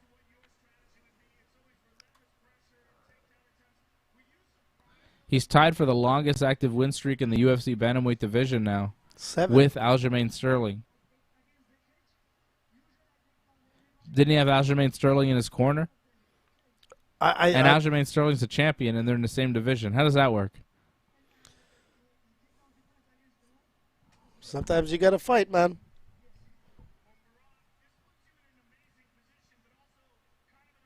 Oh, Joe here we Rogan's go. going to ask him. Merab, your buddy who's in your corner right now is a champion. Are you going to fight him or what? Yeah.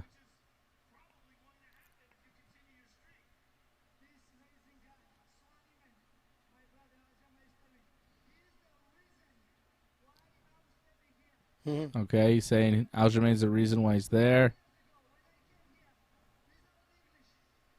Is he going to answer the question, or is he just going to talk about how much he loves Aljamain Sterling?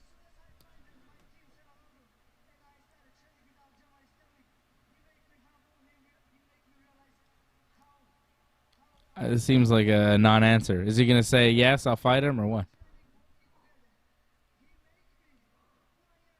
Yeah, okay, dude. He make you who you are today.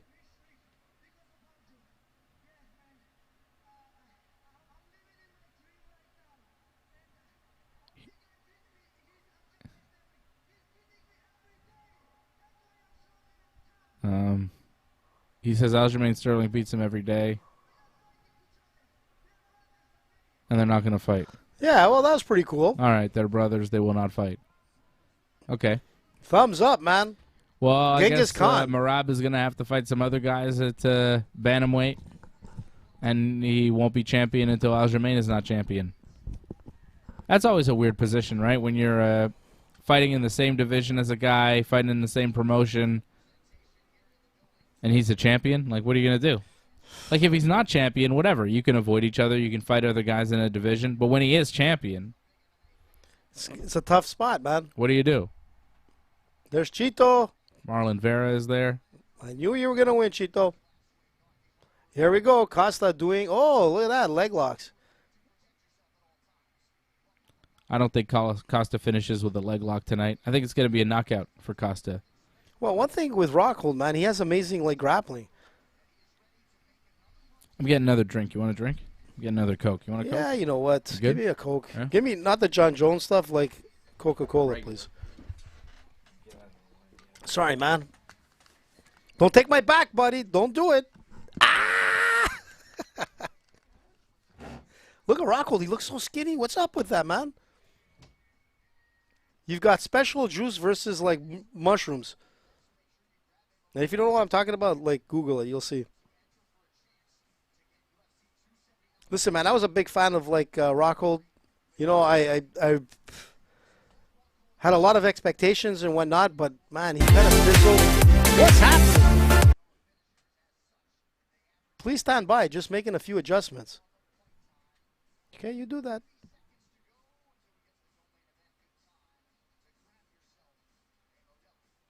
But Paulo Costa, man, he's a beast.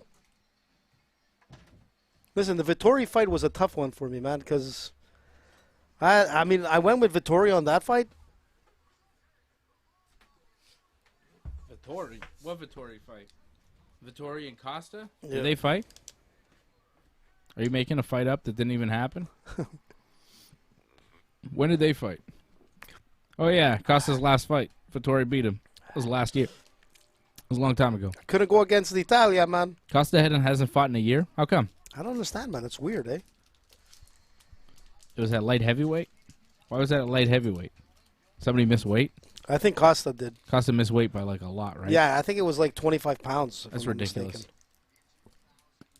Listen, man, it's not easy making cut, and I'm really against this whole like crazy weight cut that fighters have to go through.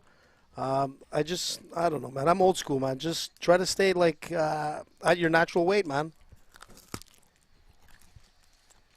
Butterfinger. That thing is melted, man. Well, yeah. Freaking hot here in Montreal. Yeah.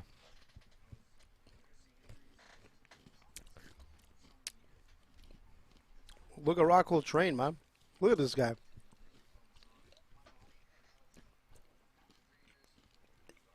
He's a fighter. He's a model. He's a supporter of magic mushrooms. I don't know what happened to Luke Rockhold. I don't know what happened. He was so good. Listen, man, this guy, like, you know, if you talk to his teammates or whatnot, the guy is like a beast in the gym, man. When he's in the gym, nobody could touch him. But, man, he came to the UFC, a lot of expectations, and things just kind of fizzled out. I don't know, man. Maybe his modeling career was more important. I don't know. But here he is again today, man. It's like every couple of years he's off for 3 years. He hasn't fought since 2019. It's a long time, man. Why? Just injuries? What else has been going on? I'm not sure, man. He was a UFC champion. Yeah, it was the whole Bisping thing, man. That Chris Weidman fight was so crazy. Because Weidman had just come off beating Anderson Silva. And Lyoto Machida, right? He defended a couple times. Like, Weidman was on a roll at that point. Weidman was undefeated. He beat Belfort. And that was like TRT Vitor. That's crazy, man. Weidman beat TRT Vitor. Finished him in the first round. Or maybe Vitor was just off TRT at that point. I think maybe that was the end, maybe. I'll tell you, it was the end because it wasn't the same like Vitor Belfort that we know, like that's ripped. Kind of like Paulo Costa. If you look at Paulo Costa, he kind of reminds me of a young Vitor. Let's be honest. But, yeah, the TRT, I think, was not working for him, and Weidman did what he did. But after beating Weidman for the title, he fights Bisping. He was not supposed to fight Bisping, right? It was supposed to be somebody else. Yeah, and he came in, and it wasn't a good night for him. It was supposed to be... Who was it supposed to be instead? Who was Rockhold supposed to fight instead? Yeah, I'm trying to think. It's like Weidman. bothering me. Was it? It was supposed to be Weidman in a rematch. But instead of Weidman got hurt, so he got Bisping instead, who he had just beat like 2 years prior and just destroyed him. You know, like he destroyed Michael Bisping 2 years before that fight. So everybody going into that fight thought, well, Rockhold's going to destroy Bisping, right? But I actually picked Bisping to win. I had a feeling about it. I picked Bisping to win by knockout. Man. And you know where I was going. Yeah, you were mad about it, I'm sure, because you're a big Rockhold fan. But you know what? I'm looking at Rockhold. But then Bisping won, right? Bisping knocked him out, and then Rockhold came back like a little less than a year, or a little over a year later, beat David Branch. And then you thought, okay, maybe Rockhold's back, because at that point you thought, oh, the Bisping fight was maybe a fluke. Rockhold will come back. He'll be champion again. But then he beats David Branch, comes back a few months later, and gets knocked out by Yoel Romero in an interim title fight. It was for the interim middleweight title, because I think that was at the time when George had beat Bisping for the belt, and then vacated the belt, so they had to have an interim championship. I think that's how, or maybe somebody was hurt. I don't know. Was that it? It kind of sounds like you're I feel like right. maybe George and Bisping were fighting, and then they had an interim title. In the meantime, I forget exactly what was going on back then. What's up with the sock that Luke is wearing? Do you see that? Yeah, he's got a thing on his ankle. That's not a good sign. No. And he looks really skinny, man. I think he's in trouble here. Oh, man. Paulo Costa's coming out shaking his head like a pit bull. Do you see that? Costa's going bananas. Jesus. He's ready and to there's go. no blood. I mean, these two guys don't like each other. I mean, there's Well, it seems there's more some like bad blood, man. It seems more like Rockhold doesn't like Paulo Costa. Well, Costa doesn't seem that mad. Rockhold seems enraged for some reason. Well, he's calling him an old man and everything. He says, you dress up like a teenager and whatever. You're like 37. He goes, I mean, there was a lot of like bad talk at the conference, but man, Paulo Costa looks ripped, man. This is what, every time I see this guy, he reminds me of Vitor, man. Like a young Vitor.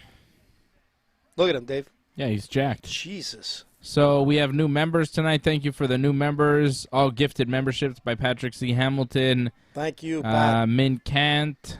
Min Kant, I like that. Who else was gifted a membership tonight? Jay Glasnovic. Way to go, Jake. Jay. Silent by Deadly, and Franco 316. Franco! So that's one. Is that 4? We still have one more, I man. think there's one more that you can claim. And Claim it, Franco's saying you have to do it on a desktop, on a computer, a laptop or something, not on a phone. Apparently you can't get it on a phone for some reason. I don't know why. But that's the deal. Thank you for the new members joining us here tonight on the UFC 278 watch-along. Thank you to Patrick C. Hamilton for gifting those memberships. And if you want to just buy a membership, you can go to join.ringsidereport.net. Just join, man. Support the channel. Hit us up on Super Chat. Do all the things. Like the video. Subscribe to the channel. Ring the bell so you get notifications every time we're on. I like it, man. Ring the bell. So here we go. Just to let everybody know, this blue belt, Dave Simon, who's worked really hard for many years now, has officially become a blue belt in jiu-jitsu. The journey begins now, man. There it is, the blue belt. He's choked out a lot of people with that thing. Freddie can't say anything because he's been choked up by that belt. Literally. Super chat. Super chat. So Super Dave, chat. Patrick C. jiu-jitsu. Hamilton. Oh, man. Patrick C. Hamilton says, I didn't bet this card, no money in it, but watching with you guys makes it entertaining. Thank you. Well, thank you, Patrick. Yeah, there wasn't a Thank big you payout. for the lucky super chat. Yeah, it wasn't a great card to bet on. I put a few bets down. I've lost a couple of them. I mean, last week's card was a good one to bet on the underdogs because 5 underdogs came out of that fight. Tonight, man, so far, like, the favorites are coming out. It's been a really good card. However, the prelim card has been exciting. The main card here has been exciting, but the payouts haven't been great. Team Dave Preling. Team Dave Parlay, Arichilang, and Paulo Costa. Arichilang won. Yeah, all you need is Costa, If man. Costa wins, the Team Dave Parlay won, which doubled your money over at bet99.com. I think it was a little bit more. It was like $20 to win 50 or something. Yeah, I think it was 48 But that bucks. was with Miranda Maverick on the thing, too. Yeah, so that's it's true. probably a little less because it's one less fight because still, the Maverick man. fight got canceled.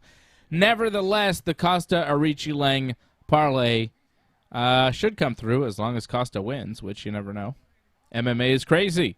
You never know what might happen in the octagon. If Luke Rockhold wins and beats Paulo Costa, is he next if Israel Adesanya beats Alex Pereira? Is it Rockhold and Adesanya? That's crazy, man. I'm going to say yes. Why not? If Israel can beat Pereira, which is a big if because Pereira is real dangerous, if he can beat Pereira and Rockhold can somehow like stop Paulo Costa and you're like, oh, Rockhold's back maybe? Do you do a title shot? Because that's what Rockhold wants. Rockhold's like, oh, I want a title shot if I win this fight. And Look, man, he's been there before. He was a former champion. You know, he's had a good run, but like the last years, man, he's been 3 on, 3 off. Like, you know, coming in today with this like leg sling, like doesn't give me a lot of confidence for Rockhold. But here we go. The fight just started. yeah, it's Rockhold and Costa here in the octagon. Whoa, Rockhold. Whoa, Rockhold looked like he landed a good punch there on Costa. Sort of like this side, like Yeah. jab that connected.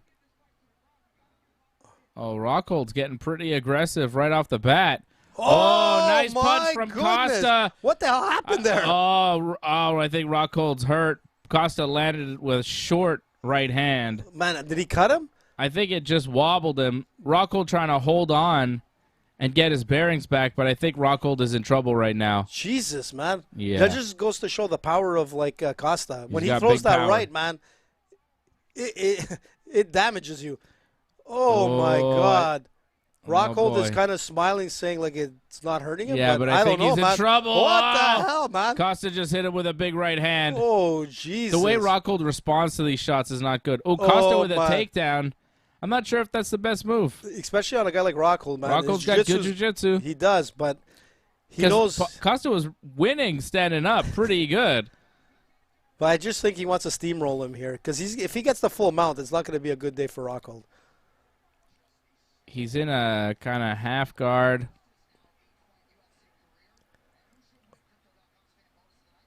Rockhold's just kind of holding him right now. Costa's trying to pass the guard. Big elbows from throwing Costa elbows. on top and half. Oh, Rockhold. He's trying to control the posture there, but Costa just all over He's him. just mauling him here. Rockhold said, you know, if the fight goes on the ground, it'll be over. I'll destroy him. I think Costa's trying to prove a point here. Yeah, maybe. taking him down to say, yeah. Look, he's got like that tight like neck control, arm control, but Oh, is he going for a head and arm choke? Is he's he trying to. I think he's trying to choke out Luke Rockhold to prove a point that his jiu-jitsu's better. Because Rockhold's been saying, like, his jiu-jitsu's way, way better than Costa. It's kind of exciting, man. I'm surprised he survived up to this point, Luke, because he didn't look good, man. Oh, boy. Oh, boy. Costa might pound him out here. He's got a full mount. With 2 minutes and 39 seconds to go. Rockhold's trying to get back to his feet. Rockhold looking for a guillotine. Costa slips his head out. And gets the full mount here. No, back in half. What time? Okay, that's it. He was trying to say, like, what time is it? Who was? Costa to his corner, and I guess they told him there's, like, 2 minutes left. Yeah.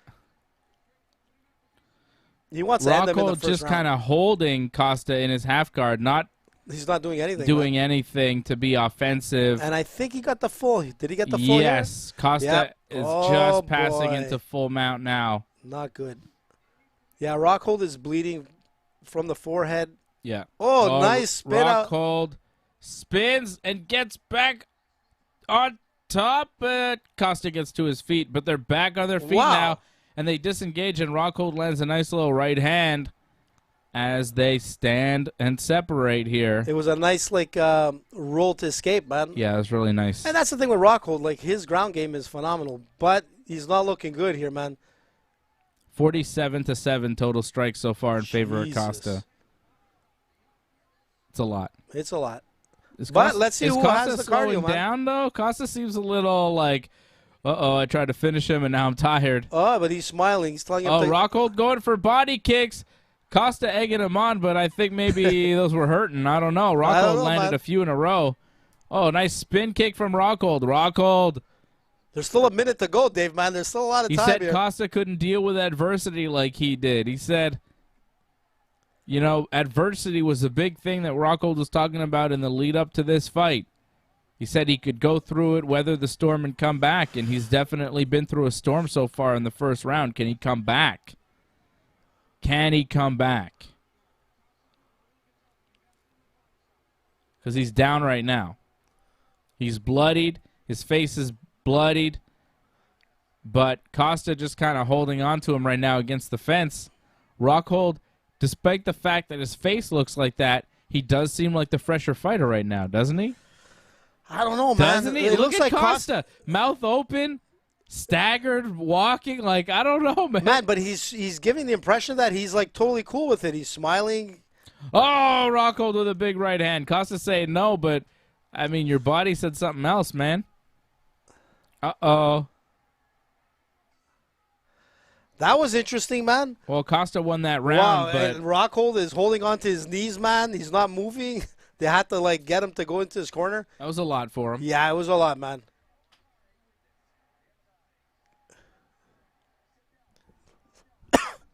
Does he look like a fresh fighter here, Dave? No. You know what I mean? He's holding on to the octagon. Rockhold looks rough after this first round. Smokes, man.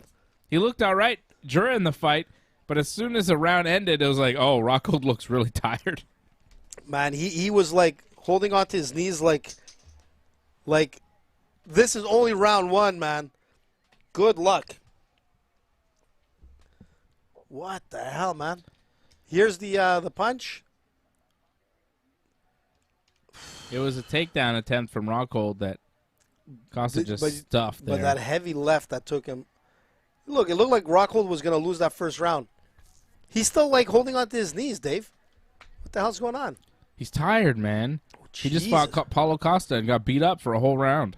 Well, he's giving out the salute to Costa. The war is on. All right, round two. Here we go. Whoa, Rockhold tried to rush him.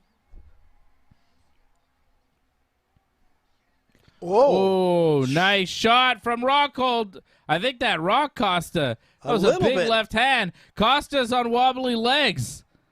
Oh, nice body kick from Rockhold. Oh, Costa fired back with a right hand.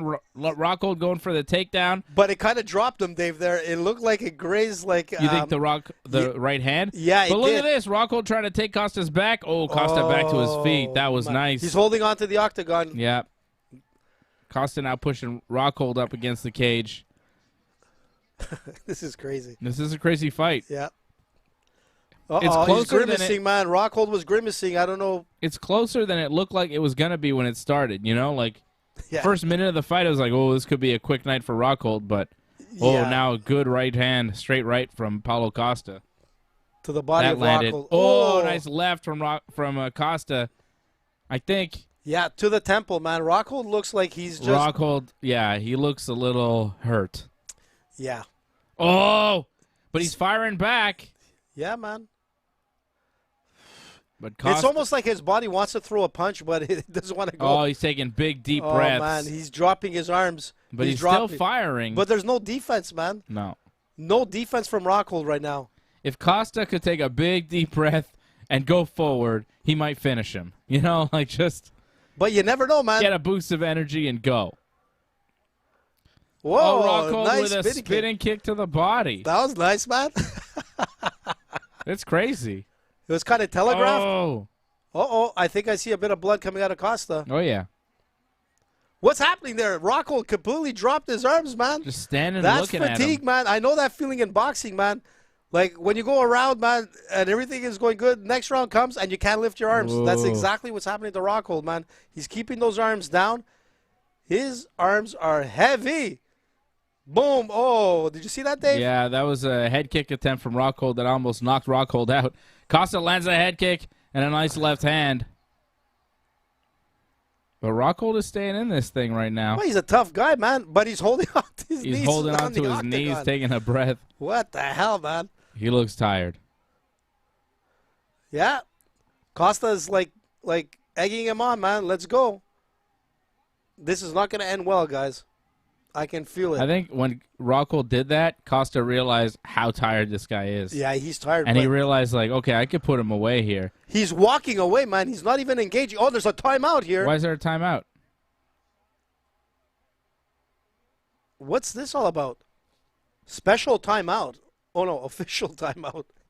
I'm like, what the hell does that mean? Rockhold is like gasping for air, man. What is this?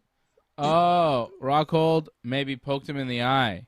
Oh, is that what it is? Rockhold kind of pushed him with his fingers open, and Costa was complaining about that. I see. Jesus, man. But that warning did give Rockhold a chance to rest for a second.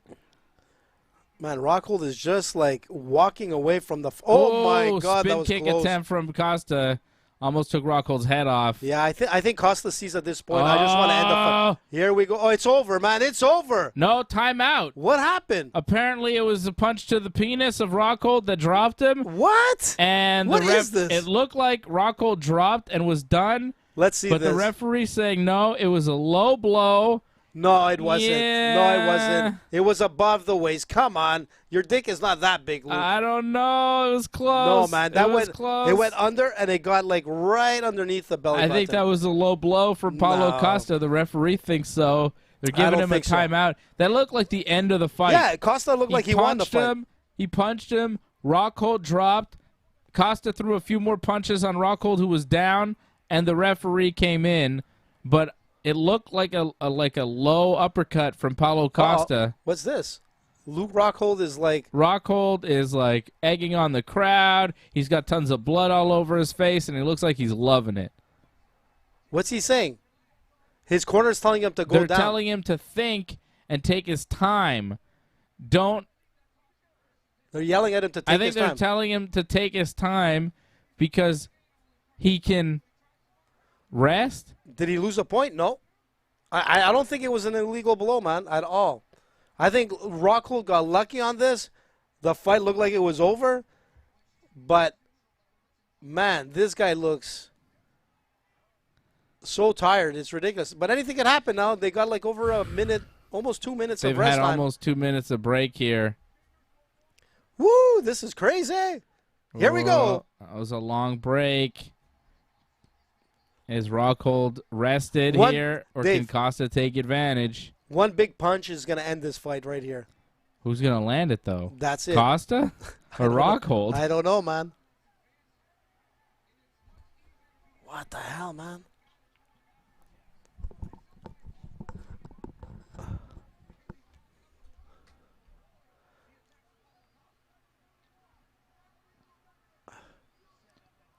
This is a crazy fight. Yep. Oh. Ooh, Costa with a body kick. Rockhold seems to have his bounce back a little bit. I think that break helped. Yeah, it helped him for a little bit longer, but I don't know, man. I mean, he's throwing kicks. Spin kick to the body from Rockhold.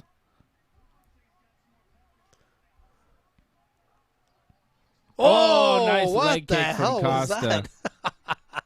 That's crazy. That tripped Rockhold there, the leg kick. Yeah, here we go. Rockhold's going back to what he was doing earlier, dropping the his defense. His hands are just hanging by his side of his waist. Oh, he looks He's so staggering, tired. man. And this is where Costa, if he throws a big punch, gets on mark, I think it's going to end the fight.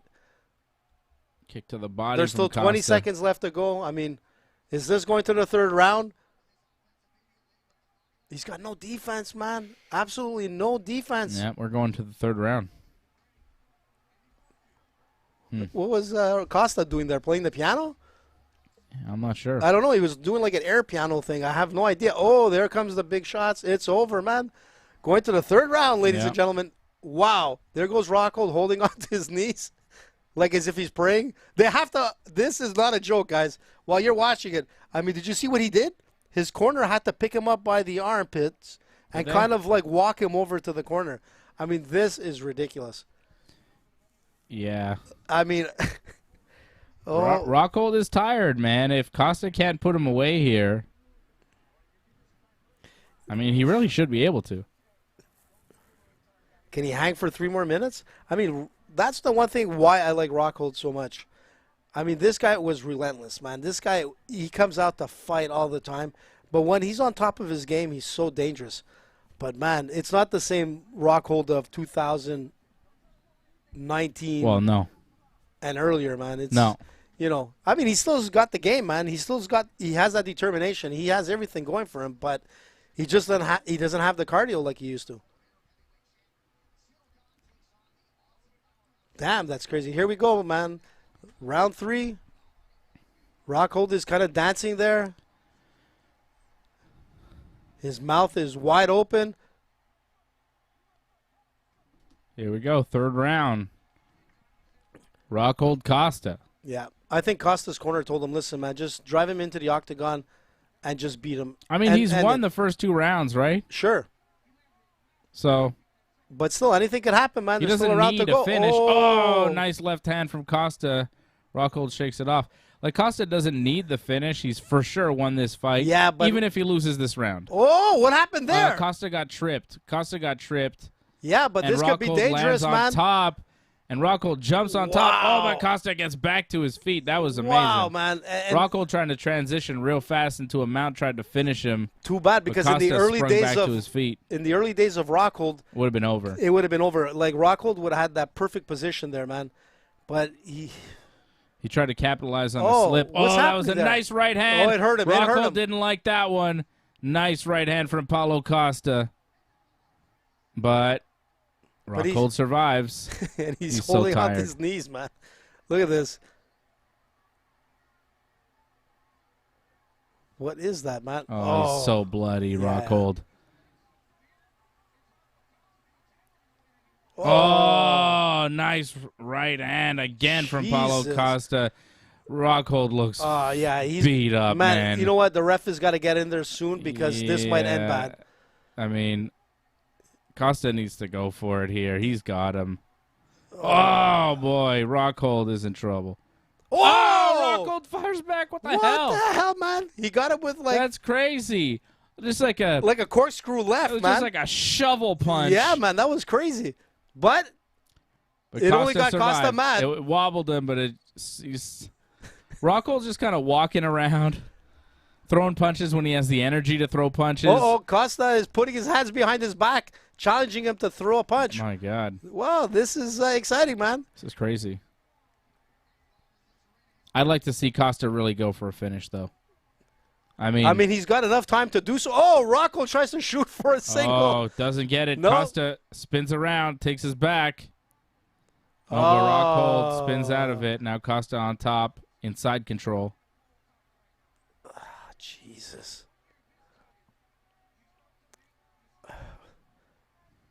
Actually, it wasn't a single. It was a double, man. I don't know what he was trying to do, man, but it didn't work. Costa's in a pretty good position here to, like, drop some heavy elbows. And if he connects, man, I think... Oh, what are we doing here? Look at this. Oh, nope. Thought Costa was spinning for an armbar, but not happening. Just kind of content to hold on top here, Luke Rockhold. They're talking to each other. I don't know what they're saying, but there's Costa trying to pass to Mount, but Rockhold slipping his leg, getting a quarter guard.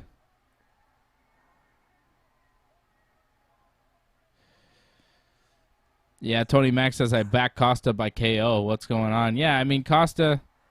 Oh, here we go. Costa's taking his back. The back. He's looking for the submission here, looking for the rear naked choke. Rockhold's going to defend this, though. He's not going to get Rockhold with this. He's just not. Man, insane fight. A minute to go. Rockhold is bleeding like crazy out of his mouth. He's got his tongue hanging out. They're talking to each other quite a bit. Saying, I don't know what they're saying. He's saying, let go, let go. I think he was trying to say, let go.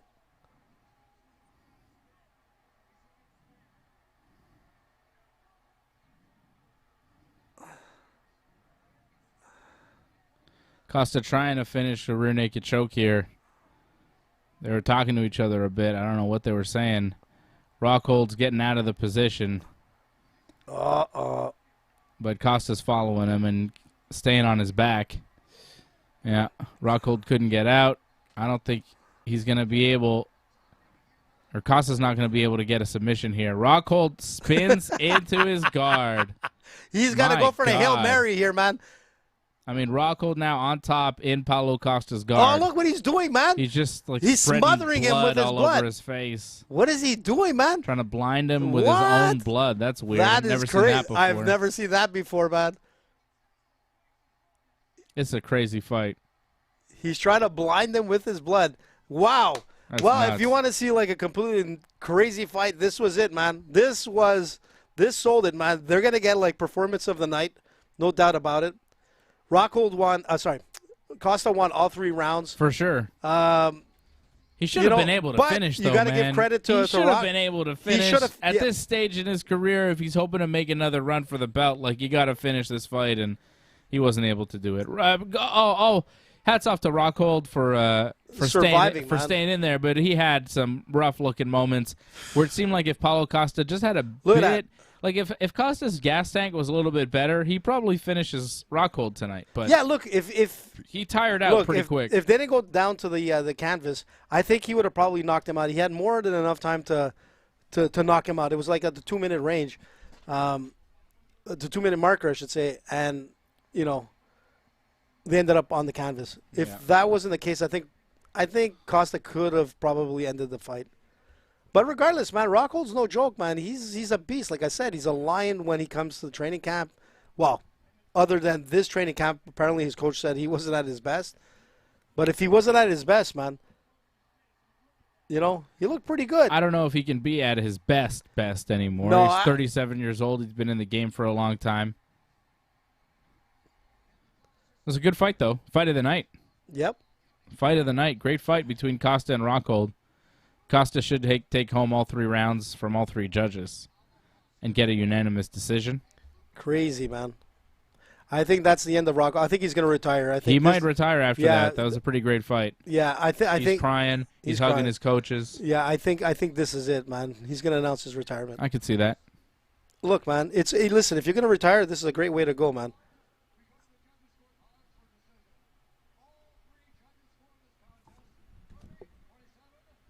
Yeah, 30-27, all 3 judges. Paulo Costa gets the win.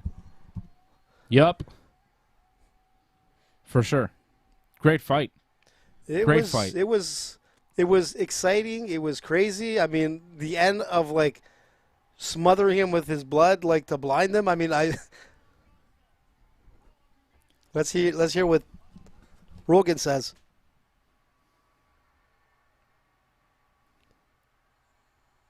Yeah, the crowd loves it, man.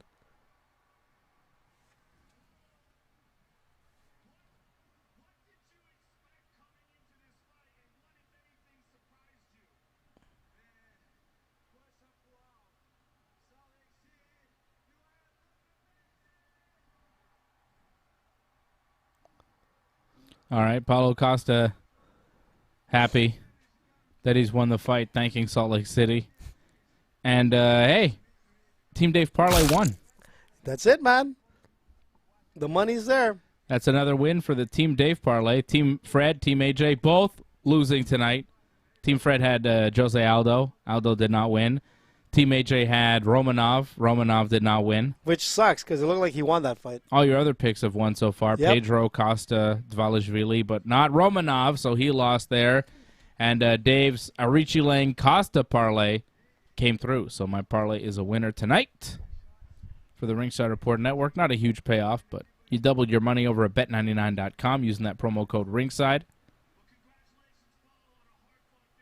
Yeah, Rockhold's still walking in the back. I'm pretty sure he's going to come out and...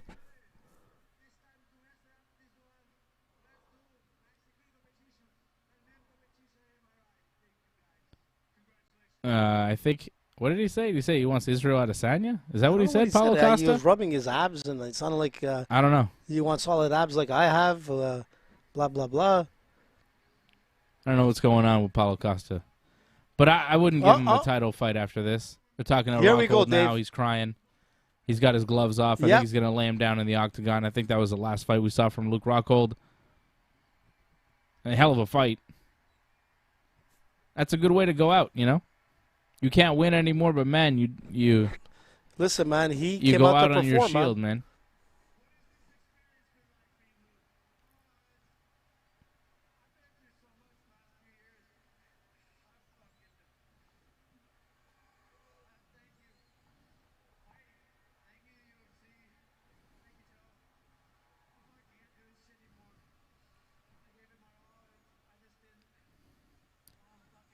So Rockhold's... I'm old.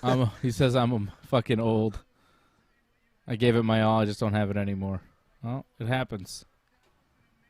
It happens. But, you know, great career. Rockhold is emotional here, but I think he hasn't said it exactly, but it seems like he's retiring. Yeah, he's retiring. There you go. He's kissing Joe. He's kissing Joe Rogan. Rubbing his bald head. I think he just got Joe Rogan very bloody and sweaty all over his white shirt. You see Joe Rogan's like shirt; it's all like red and wet now. Yeah. Yeah, It's done, man. great career for Luke Rockhold, UFC champion, Strikeforce champion, one of the better middleweights that we've seen in the UFC. And he came out and put on a show tonight. He'll probably get like performance of the night. You know, I mean, these guys made it exciting, man. Holy smokes! Yeah, that was fight of the night for sure. There's Give him DC, a man. bonus. He's hugging DC, man. Yeah, former teammates at AKA. He's kissing. DC, I love that, man. The crowd is cheering him on, man. They love the fight, and I always say that, man. Like, and I say that to a lot of fighters. I'm like, you know, someone's gonna win, someone's gonna lose. But if you're gonna lose, lose good. People always remember, man, like great fights. You know, you can't always win them all, but you know, if you lose, and you lose like Rockhold lost tonight, man, people remember this fight. Yeah, You know. yeah, that was a hell of a fight. That's a good retirement fight right there.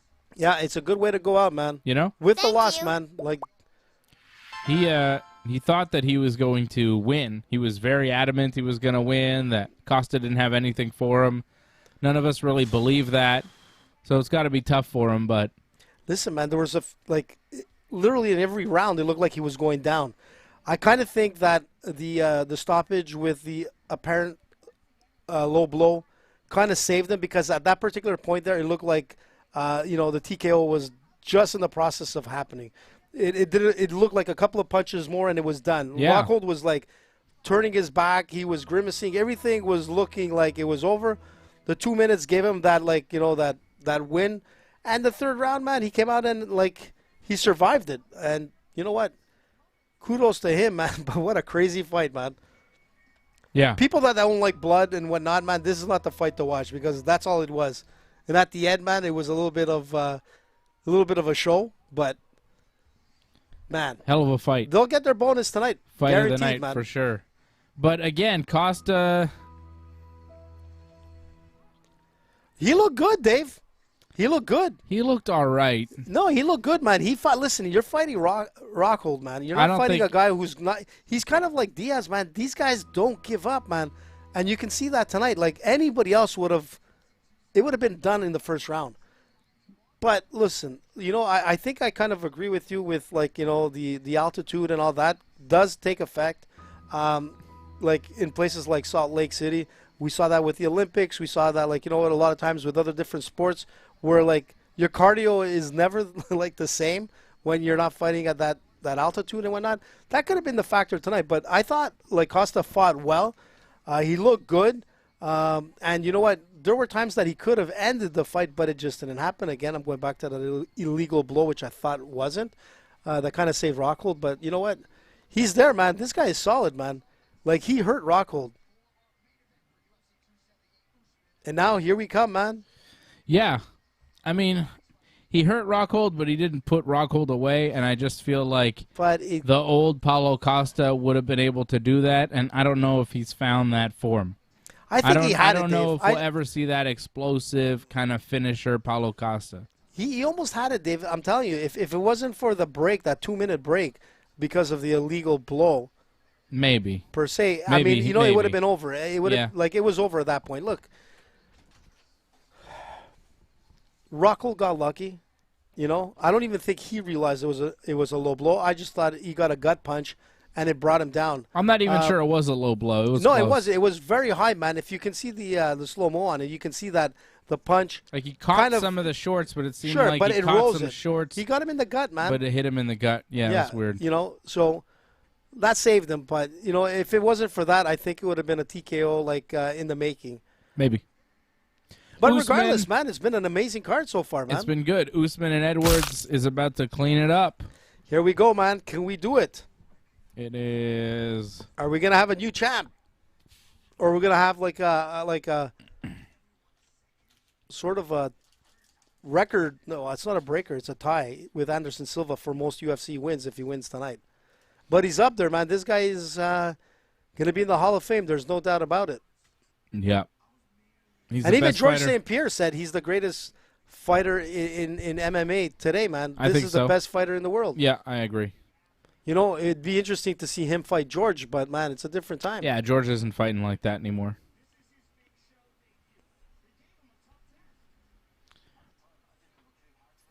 George in his prime against Usman right now would be good, but I think George right now, if he were to come out of retirement and fight Usman, it'd be like, yeah, It'd be a different game It'd be now. tough. It'd be It's tough. just Usman's good, man.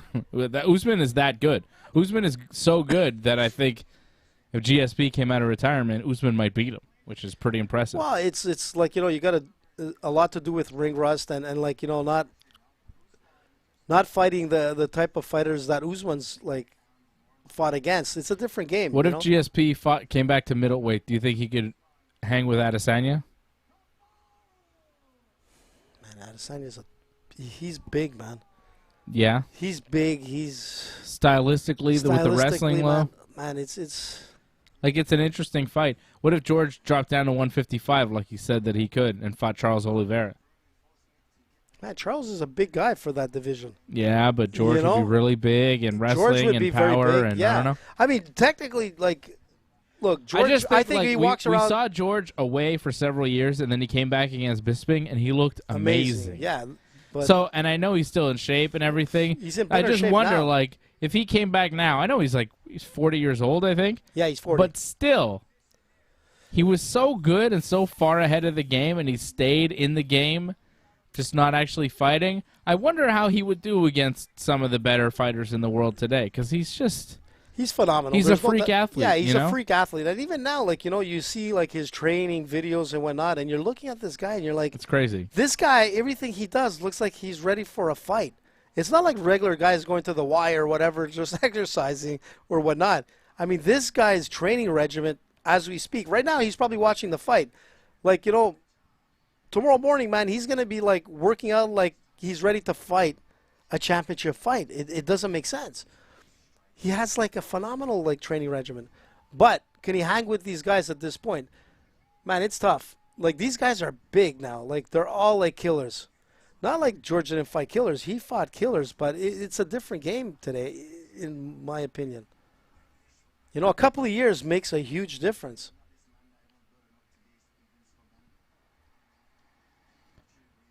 I think Leon Edwards has a shot here. I told you, man, in the clinch with his elbows, he's dangerous. He's so big. Yeah, he's very lanky, man. There's no doubt about it. And what I wonder about Usman is this. He's 35. He's fought a lot of these 5-round fights. Yep. And he's fighting a guy who's really dangerous, who's got good striking, who's got, heavy hands. Look, he's got everything, man. He's undefeated, man. His only loss was to Usman. That's it. So, I just wonder, because Usman is 35, because he's been through so many fights with high-level guys, at what point does it end? Because we know it ends for everybody, right?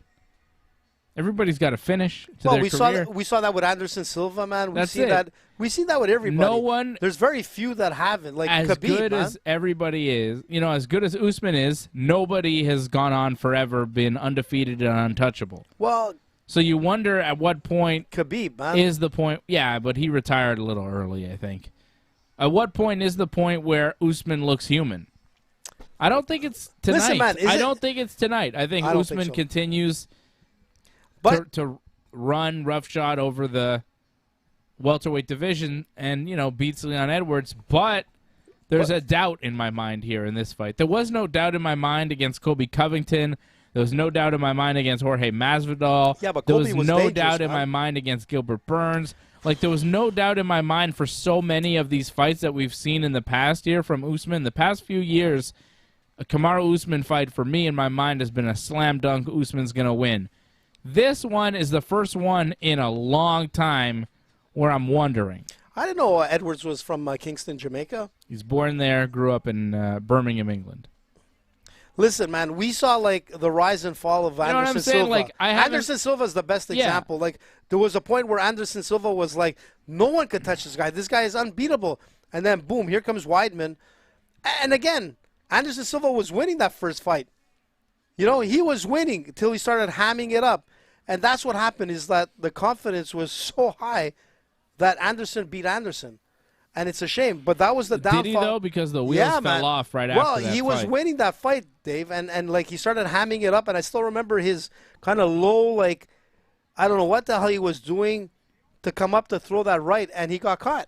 Okay, but that was the beginning of the end for Anderson. Yeah, but that's what I'm trying to say. He was done. But if Anderson would have walked away prior to the Weidman fight, he would have been, right now, the greatest untouchable fighter of all time. Yeah, but he didn't. And that's what I'm saying, is that most guys don't know when to walk away. George and Khabib did, yeah. George and Khabib are the only two guys in the history of the UFC that have got to the top and walked away still on top. Everybody else that gets to the championship level eventually falls. Well, George is a little bit different. He walked away and then stepped back in and still won the belt and then stepped away. I mean, George actually has a step above Khabib because of that. Like, he walked away, man, and he shouldn't have been coming back to be able to... That's not the point, man. The point is... Like, when do you stop? The point is, most guys don't know when to quit. It's true. And is Usman in that category at this point where it's like, okay, he's 35. We know that around 35, 36, you just saw Luke Rockhold, who just said, 37. Oh, I'm old and I can't do this anymore. He's 2 years older than Kamaru Usman. Like, there's not a But he hasn't been fighting consistently like Usman. But at 37 years old in the UFC, you are old. Yeah, I agree with you. Father Time is So at 35 is ticking, man. years old in the UFC, you're nearly done. And at 36 years old in the UFC, you're, on your way out. You may be old. And at 37, you're old. Well, and at funny. 38, you're not even competing anymore. Kamaru Usman's time right now in the sport is getting shorter and shorter, and now I see him at 35, so many fights, fighting a dangerous opponent who's 5 years younger than him. Like, let's not forget, when Leon Edwards and Kamaru Usman fought the first time, it was 7 years ago. Yep. Okay? 7 years ago, yep. Kamaru Usman was 28 years old, and Leon Edwards was 23. When you're a 23-year-old kid, it's a completely different story than when you're a 30-year-old man. I agree. You know, Leon Edwards is a 30-year-old man now, and Kamaru Usman's a 35-year-old man, right? And that makes a difference, too. So I wonder, like, at what stage in the game do the wheels fall off for the great Kamaru Usman? I hope that he steps away still on top. But if he is planning to do that, then this might be his last fight.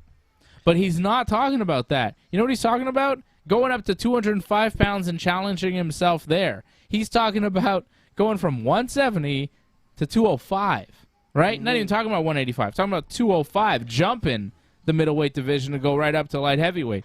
So he's talking some crazy shit. And usually when UFC champions talk that crazy shit, it's because they think that their division is a joke and they're not really interested anymore and they're not taking it seriously, and that's when they fall. And that's when they lose. So a lot of shit that's happening with Kamaru Usman, a lot of the things that he's saying make me wonder too. It's like, what's really happening here? Well, and again, 35 years old, the wheels are close to falling off. You know what I mean? Yeah. Like, that's just how MMA works. Like, you hit a certain age, it's a different story in you the slow heavyweight down. division. I mean, you could be 40. We've seen it with Steve. Yeah, but We've seen this it with is not DC. that. This is it's not that, and I agree with you on that. These are the welterweights. This is, and you're absolutely right, man. Like, Father Time has not been very nice to the welterweight division, you know, To or most middleweight divisions. division. Yeah, most divisions except for heavyweight. Heavyweight somehow or another, Father Time kind of feels sorry for them, and gives them that extra step. But you're right, man. Usman right now is. Depending on how he performs tonight, because remember their first fight, which was back in 2015, Usman came out with the win. Yeah. You know, but you're right. He's in his mid-30s now, so this is a good indication of where he should go, left or right. But if he wants to move up to 205, I mean, it could be interesting, man. I think he should retire if he wins tonight. You think so tonight? Well, if he's going to retire on top, I mean, if he wins tonight, who else is there to fight at 170? You're if he right, beats man. Leon Edwards tonight, who else is there at 170? He could retire tonight and be looked at as one of the greatest welterweights ever. If he retires tonight, is he the greatest welterweight of all time, or is it still George? I'd say still George, because he's got more title defenses. It's close, though. It's close, man. But, I mean, if Kamaru beats Leon Edwards tonight, I don't know what else he has to prove at 170 other than records, other than title defense records, other than UFC win records, you know? Because as far as the guys at 170 pounds, he's beat them. Looks in good shape there, Dave. That's one thing with Kobe Usman. Covington beat him twice. Leon Edwards, if he wins tonight, he'll have beat him twice. Gilbert Burns. I mean, I guess the next fight would be Khamzat Chimaev if he beats Nate Diaz, right? Khamzat is that fight, and people need to see that. But does Kamaru need that? But if Kamaru retires right now, people are going to say, oh, he's ducking Khamzat. You know what I mean? I don't think I don't see him retiring tonight, but I see him retiring within the next couple of years. You know, that could be 1 or 2 fights away, man. I mean, it could be after the Khamzat fight, right? If he can beat the guy that everybody says is the next guy, shut up all the critics, shut everybody up. There's nobody else, really, that you want to see him fight at 170. Khamzat is that guy, though. Khamzat would be interesting depending on how he does with Nate Diaz. But if Khamzat, loses to Nate Diaz somehow, then, yeah, I don't think there's anything else for Usman to do. Like, do you need to see him fight Bilal Muhammad or... Yeah, he might fight Bilal, and then, you know what? But come on. Just get another win. Shavkat Rakhmonov, you know? Well, Shavkat could be interesting, He's very man. good, but I don't know if he's going to sell pay-per-views. You know, at least Khamzat, he's not getting that type of push. Like, Khamzat's fighting Nate Diaz in the main event of a pay-per-view. Like, Khamzat's getting that push where he would sell pay-per-views against Kamaru. But Shavkat, man, has made a name for himself lately, man. People are starting to know who he is. He's exciting, Not like man. Khamzat, though. Not like Khamzat, but he's up there, man. He made his last fight really exciting. Here we go, man. Nigeria versus Jamaica, man. Who's going to win this? Yeah. I mean, Nigeria already has 1-0 against Jamaica. So When is that? that was back in 2015. So we'll see, man. Oh, you mean when they The fought first before? fight, Okay. yeah. I thought there was a war between the two countries for some reason. No. No, I'm kidding. Usman and Leon Edwards here coming into the fight. Usman and Edwards are in the cage. He looks focused, man. You better be. Yeah, Edwards looks focused, man. Edwards plus 285, the underdog. It's not. I think there's value in Leon Edwards because you never know, man. He's dangerous.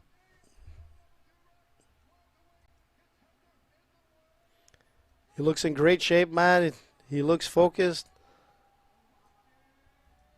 He wants to redeem his loss. It's going to be fireworks, man. We're both going with Usman. How do you think Usman wins tonight? Decision? Yeah, I was thinking this was going to go to distance. Yeah, I think this will be a close fight. I think Leon Edwards is going to win a round or two. Usman minus 345, the favorite. You think Kamaru wins all five? How do you see it going? Man, it's a hard one to call this, you know? Like, I'd expect Usman to, like, win most of the rounds. But if it's too close, man, I'd be surprised. I could see Leon winning the first couple rounds. I could see Leon winning round 1 and 2, and then Kamaru going 3, 4, 5. Because if you look at their... he's going right up to him. Right in his face as he's getting introduced. Usman right in Edwards' face. And Edwards is just towering him, man. Yeah, Edwards is way bigger than him. Like, I could see Edwards winning the first couple rounds, Usman coming in 3, 4, 5. If you watch their first fight, Edwards looked good in the first round, and then Usman took over in the second and third. Well, Kamaru's like staring a hole through Leon Edwards. Leon isn't even making eye contact as they get their final instructions from Herb Dean here in the center. He's kind of doing the John Jones stuff, man. Well, Kamaru looks focused. Oh, Leon Edwards getting on one knee. Kamaru Usman crouching down. Both these guys going to start this fight in a crouch position. It's like two tigers ready to go at it, man. Ready to pounce. The focus is on. Here we go, ladies and gentlemen. Here we go. First round for the welterweight title, Usman and Edwards. It's the main event for UFC 278. Thanks for joining us here on the Ringside Report Network tonight. Thanks for the support, guys. Thank you for supporting the channel. Thank you to Patrick C. Hamilton. You're the Super Chat leader of the night. Thank you to Patrick for gifting the memberships out of the channel. You can join.ringsidereport.net, join.ringsidereport.net, and I think there's still one free membership up for grabs that Patrick has given out that you can claim right now. Get it, man. Shout out to all the members joining us here tonight. Tony Mack, Franco316, Patrick C. Hamilton, Doug Hepburn, and some of the new members tonight, Silent by Deadly. Of course, Jason Pete, not a new member, but shout out to you as well. Mexico. Jay Glasnovic, and others. What was the other one I saw? Miss Brooklyn. Min Kant, member of the team. Thank you for supporting the Ringside Report Network. Doug and Patrick dropping super chats tonight. Thank you, guys. So not too much going on right now. There's some like stomp kicks, a few leg kicks. They're feeling each other out here in the first minute. That was a nice little leg kick from Usman, who followed up with a jab and then a double leg attempt, looking for his first takedown of the fight. Edwards defending well against the cage. That's a takedown defended there from Leon Edwards. Yep. He tried to Edwards go for trying for his own trip. What happened there? Edwards tried to go for his own trip. He tried to go for a guillotine. Yeah. Usman escaped, lands up on top, and now Usman in the guard of Leon Edwards landed some good punches, landed some nice ground and pound here. But prior to getting into his guard, Dave, it looked like he got kind of like clipped. Yeah. It looked like Edwards got clipped. It was really, really fast, man. Edwards gets back to his feet, though.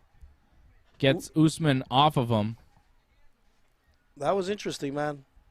But now Usman's still holding on to Leon Edwards, standing up with him.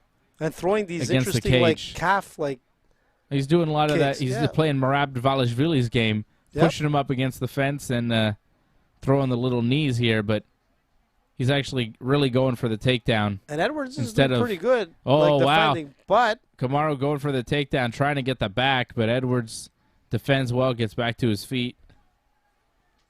Yeah. The Merab knees, man. It's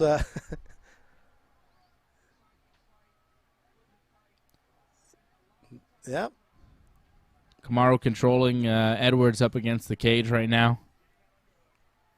I guess he was watching that old Aldo fight. Whoa, Whoa. That looked like a bad leg. Edwards. Did you see the leg, how it folded on Usman? I didn't like Usman's leg folded down. Edwards with a nice trip of Kamaru Usman and lands on top in a full mount. Yeah, I just didn't like the way Usman's leg kind of like it bent back on the trip. Yeah, that was ugly. That was ugly. So we'll see if there was any Usman's damage. not doing too much to get out of No, this. man, this is a bit dangerous here, man. Yeah, Usman's in big trouble right now. He's fully mounted. Are you kidding? It's a bit dangerous. It's very dangerous. No, it's very dangerous. But I'm just like more concerned about his leg. Like I mean, whatever. What the status of that is. He's stuck. He can't get to his feet. Man, there's still a minute and 20 seconds to go, man. Dangerous position. Oh, Edwards controlling is all the over arm. Usman now, trying to take the back fully here. But, he's got a body triangle and everything. Man. He's got Kamaru's back. But Kamaru's defending well, not letting him wrap his chin. He looks pretty composed, man. He looks okay, cool at this point. I still want to see how he looks when he stands up. Oh, geez, Dave. Here we go. Oh, Leon Edwards is looking for that rear naked choke. He's got a minute to work. Okay, that's good. Kamaru Usman is defending very well, but Leon Edwards has him in a bad situation right now. The body lock is like pretty tight, man. Well, Leon is looking for that rear naked choke. Kamaru is fighting it. He is not going to allow himself to get rear naked choked here at this point in the game. Kamaru's defending well, but listen, man, you called that he would win the first couple of rounds, and I think you're right. What's happening there? What's Herb Dean doing? I don't know. Maybe he was grabbing his fingers? Maybe grabbing the glove or the tape there to defend. I'm not sure. 10 seconds to go, man.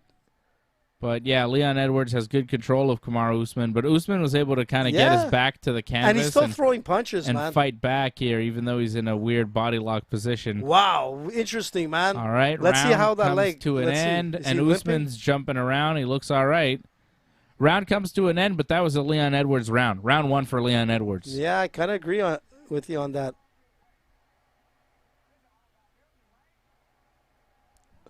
Beautiful sweep, man. Wow. Well, that was really surprising because Leon Edwards won the first round with grappling. Go figure. A takedown and a mount. Like a big takedown from Leon Edwards won him the round. That's a surprise. Well, here, look at the leg, Dave. This is what I'm trying to say. Is see how the leg? Oh, yeah. The ankle kind of looked like it was nasty twisted. Trip from Leon Edwards. Yeah, it was nasty, man. Nasty. Beautiful.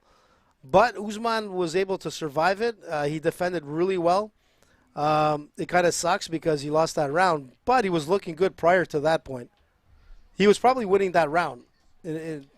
Until he got taken down and mounted and beat up for a while, yeah. Well, he wasn't beaten up that much. I mean, he was still throwing some pretty good punches, Usman, from the side. Okay, but he lost the round. Yeah, he lost the round. It takes a lot for you to admit that the guy that you picked to win lost a round. Hey, listen, I was more worried about his leg. So you know he lost the round. Yeah, he lost the round. When AJ's saying Usman lost the round and AJ picked Usman, you know Usman lost the round. Listen, man. Edwards charging in with some good punches there. Usman firing back. Kind of looked like he dropped him again. Usman's got heavy hands. Usman knows that he's got to win this round, man. He's lost that first. Oh, nice left hook from Kamaru Usman.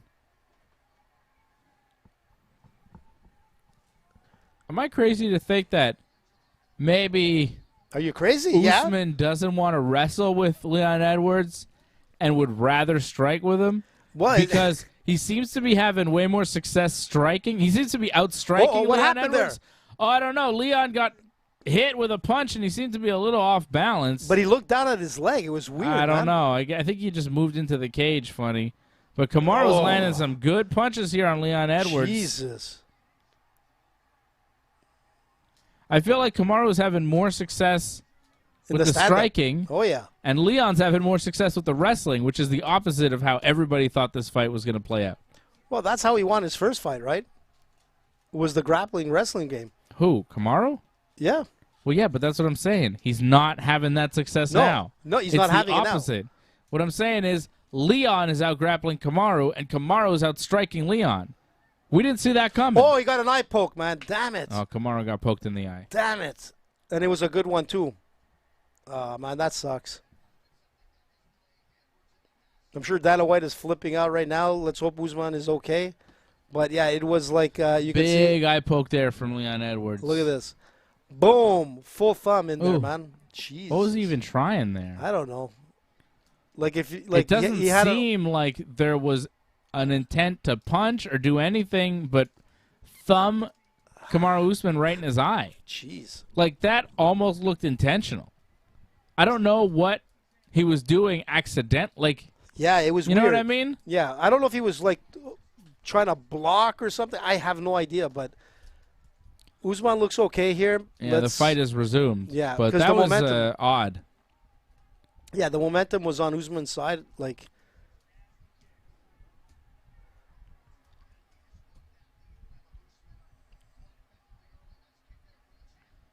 Second round here, Usman and Edwards for the welterweight title. Nice little side kick to the knee from Leon Edwards. Kamaru cutting that octagon off pretty well, though. Oof, nice knee from Leon Edwards, knee to the body.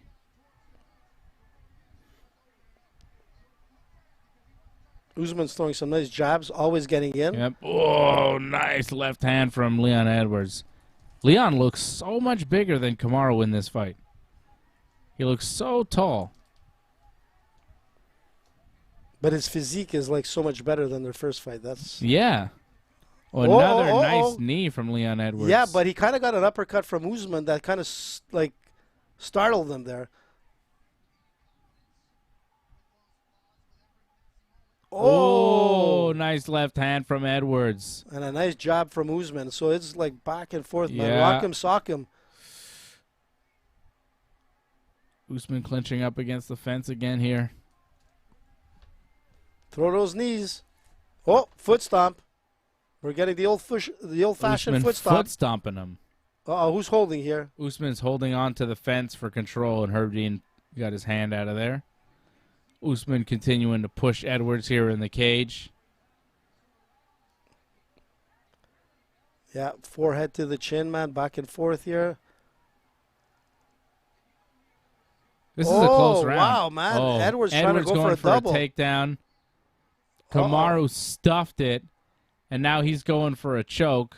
Uh-oh. He's got a front headlock position. It looked like he was trying to lock up a Darce choke there, but Leon defended. Kamaru holding on to that front headlock, though. Oh, Nice. Leon trying to push into him and take Kamaru down, but Kamaru sprawls out. They're back to their feet. You know, Edwards did pretty well there, man. Yeah, it was really good. Oh, nice couple punches here from Kamaru. Oh, Edwards nice is elbow by not Usman. moving. Oh, Edwards fires back with an elbow. And Why is Usman- Edwards just standing against the cage? I don't know, Is this man. what he's trying to do? Trying to tire Usman out or something? I don't What's know, he man, doing? but he's eating them. He's eating big punches. He's covering up and dodging a couple, but Edwards just kind of standing against the Usman's cage, got him on the letting, double, puts him letting down. Usman hit him, and now Edwards gets taken down. Did something happen to Leon Edwards? Because Yeah, something happened there. he Like he seemed to kind of stop stopped. moving. Yeah. And then he just got taken down with the ease. I don't know. Man, that's the thing with Usman. He throws so many punches that you don't see from, like, He might have certain hurt him angles. with one of them, yeah. Because he was throwing a bunch there against the fence, and one of them might have got I think through. it was Might the have been uppercut. an elbow. An uppercut, you think? Yeah, I thought think it was an the elbow. uppercut. There was the elbow that was thrown in, too. I mean, Got to see some replays of this what's round. happening here? Round's over. Okay. Jeez, man, Kamaru- I'm like so into it. I forgot the Kamaru time. Usman ends the round on top. Yeah. Look, And I so think- here we go. Here, see the uppercut? Boom. That's it. Yeah, It yeah. was the uppercut. Oh, in the left.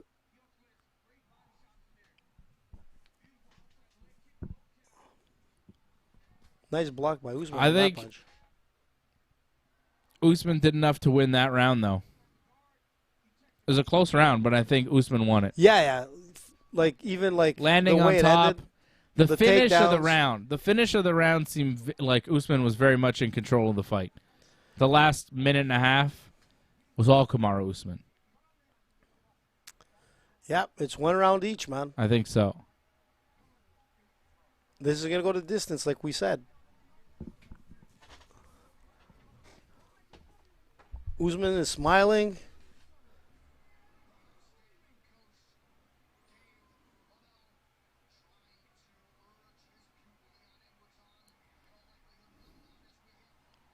All right, third round now. Here we go.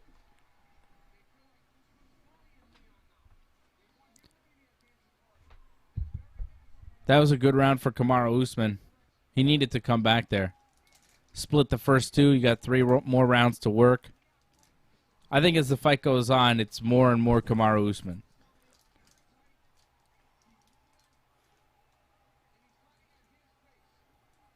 Again, if you remember their first fight, Leon Edwards won the first round. Usman won second and third.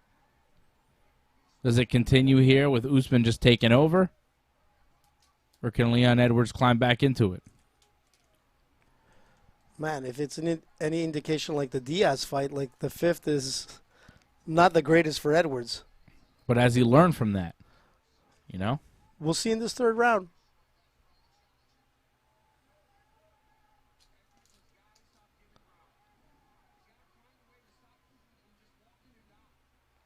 And that's it, man. Cormier said it right. Like, see how easy it was for Usman to grab that leg?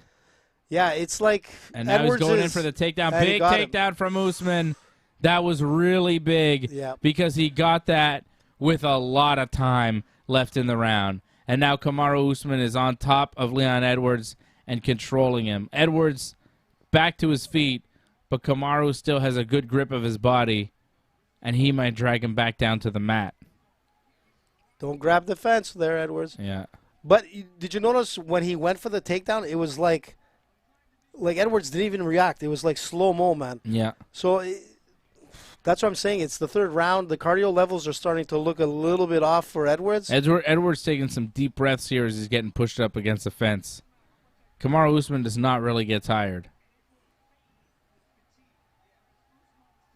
Let's see if he takes him down here. Kamaru is just controlling him right now. And giving him holding on to his body, giving him the pushing Merab him up against the fence, looking to change levels and get the takedown. Can't get it. Edwards is good. Yeah, he's defending well at times. He's got some good takedown defense.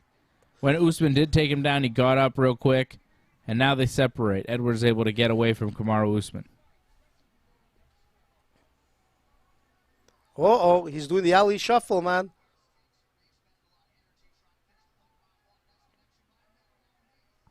Usman is looking confident. Edwards taking steps back. Yeah. He looks tired. Oh, big elbow God. from Kamaru Usman. That was nice, man. And now looking for the takedown, gets a down. double leg. Edwards trying to get back to his feet, but Usman climbing all over him. Usman is trying to get into a good position he's trying to take finish his back. the fight. He's got one hook in, trying to finish the back mount here on Leon Edwards. Things are not looking good for Edwards, man. No, this is a very good round for Kamaru Usman. Looks like the wheels are not falling off anytime soon, right? What an unbelievable talent here. But it's still not over, Dave. Anything's possible. A minute and 40 seconds to go. I mean, he still has that sort of side control, trying to get his back. Yeah. He's got to do something here. It's. I mean, he's winning the round. There's no doubt about it. Oh, yeah. Edwards right now is defending well, not letting Kamaru Usman completely take his back. But if Usman wants to really, break this guy's spirit, man, he's got to start throwing some good punches. Yeah. But I don't know. I think the spirit might be broken already, just given the amount of the ease. What's happening there? In the two takedowns. times, I don't know. Herb Somebody's Dean. grabbing the glove, I think, or inside the glove.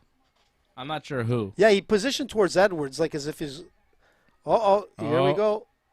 Usman trying to open up, and Edwards uses a little bit of space to try and get back to his feet, but Usman controlling, staying on top. His wrestling is so good. Yeah. Really good control because you see how he controls that foot? Yeah. Edwards doing a lot to try and get back to his feet, but Kamaru Usman a step ahead of him right now. He's trying to get a guillotine in there? Yeah, trying to get a guillotine here. But no, can't get it. Almost gets a mount. Landed a bunch of punches here on Leon Edwards. Edwards is kind of sitting and Usman kind of standing on top of him. But, yeah, this is an all Kamaru Usman round, and Leon Edwards doesn't seem to have a lot of answers here. But he's got to punish him a little bit more, man.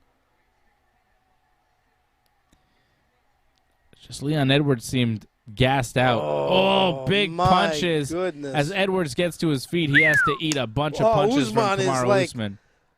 Talking smack as Edwards was walking away. Yeah. I mean, he unleashed in the last 5 seconds of that round, man. It was just like, holy smokes, man. I think it gets Edwards worse. walked away, man. Wasn't even like responding back to Usman. It looked like, you know, when somebody's deflated, he just walked away like, fuck, I survived. Look at him on his stool right now. Leon Edwards head down. His corner's trying to will him back into this fight. Yeah. Kamaru Usman looks happy. He's standing. He didn't even take a seat. No, he's smiling and everything. Like, Edwards looks like he's not even listening to his corner, man. He just wants his water. You see that? Like, this guy, man. Look, they're smacking him in the face to wake him up. Did you see that, Dave? Yeah. Look, they're smacking hitting him in again. the face. They're kind of mad at him. I think they're mad at him because it's not going so well. I don't know what's going on, but his corner seems Well, that was mad. a little bit aggressive That from was the corner, weird. man. Like, you know, there's one thing to wake up a fighter, man, but, like, it's not You like really he's have doing to that bad. Like, slap you know? him a couple times between Like, he got rounds. slapped like four times. Yeah, that was weird. Fourth round here. So far, it's first round Edwards, second round Usman, third round Usman. We'll see what happens in rounds 4 and 5. Like, Edwards can come back. If Edwards wins the next 2 rounds, he could win the fight. Yeah, It's not but history over. hasn't been great for him in, like, the 4th and 5th rounds, you know? No.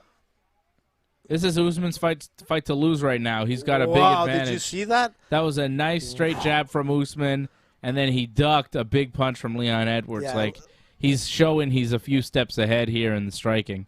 Edwards is going for, like, the Hail Mary here. He needs to knock him out.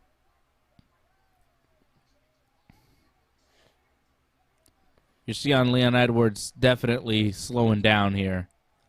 He Yeah. was slower in the third, even slower here in the Whoa, fourth. what was that? Oh, I don't know. A little bit of a slip from Usman. He kind of stumbled. And Edwards Is trying trying to take to his back. grab a hold of him, take his back, maybe drag him down to the mat. Oh, Edwards is trying to pull him down. He's got a hold of Kamaru Usman, pushing him up against the fence. Trying to work a takedown. If he could get it at this stage in the round, would be really big. Oh, he's holding on. Usman's holding the fence to avoid getting taken down. He just needs to circle out. He'll be okay. But, man, see what happens? A little slip up and it could change the game.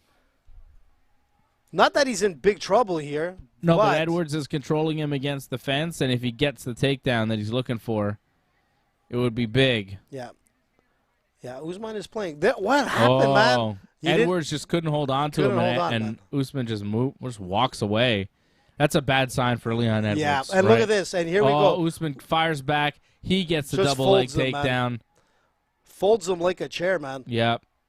Usman is just on top, throwing some heavy body shots to the head. Edwards trying to work an open guard, but he's just getting beaten and the up. way Usman walked out of that control shows how tired Edwards is. Yeah, he didn't have the he was in arm a good strength to hold him position to anymore. still keep something there, but he couldn't. No. Wow, crazy, man.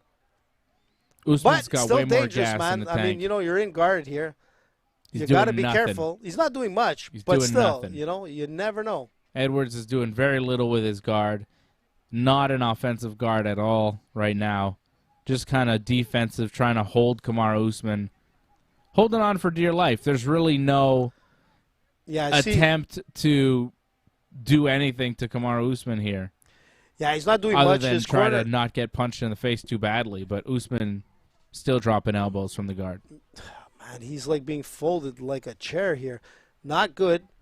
I mean, I think I heard Edwards' corner like continuously saying like hold his head, but yeah, easier said than done when you got Usman on top of you. Usman's got that far wrist control to keep a hold of Leon Edwards as Edwards tries to turtle up. Not a good position for Edwards here. If he could just pull him out a bit, get his legs around him. He's going to go for that choke. Oh, It's funny, Leon Edwards started the fight out wrestling Kamaru Usman, and then Usman was like, "Oh yeah, let's let's wrestle. You want to Yeah. wrestle?" let me remind you. Yeah, and he is put on a display here. Great wrestling control from Kamaru Usman. Big takedowns. Let's see if Usman lets him like walk out of this like hold. He won't. Usman's continuing to hold on to Leon Edwards, drive him into the cage, throwing those knees to the legs. This isn't the most offensive here, but Oh, he's holding on to the Kamaru's octagon. looking for... He's holding on to the Yeah, octagon. Edwards is holding on to the cage to not get pulled down to the mat. And here we go And there now. you go, another takedown from Kamaru Usman. Edwards trying to circle out, get back to his feet, Does the grabs duck the under? fence again. What's happening here? Okay. Man, I think Herb Dean is going to give a warning to Leon Edwards for grabbing the fence. Come here. He's saying to Usman, what's happening here? Oh, yeah. Oh, they're going to reposition them. Well, 'Cause that's good. Edwards used the fence to stand up, so he's getting put back down because he cheated. Yeah. But, I mean, he grabbed the fence so many times, he could get a point taken away. If he does it again, he probably will.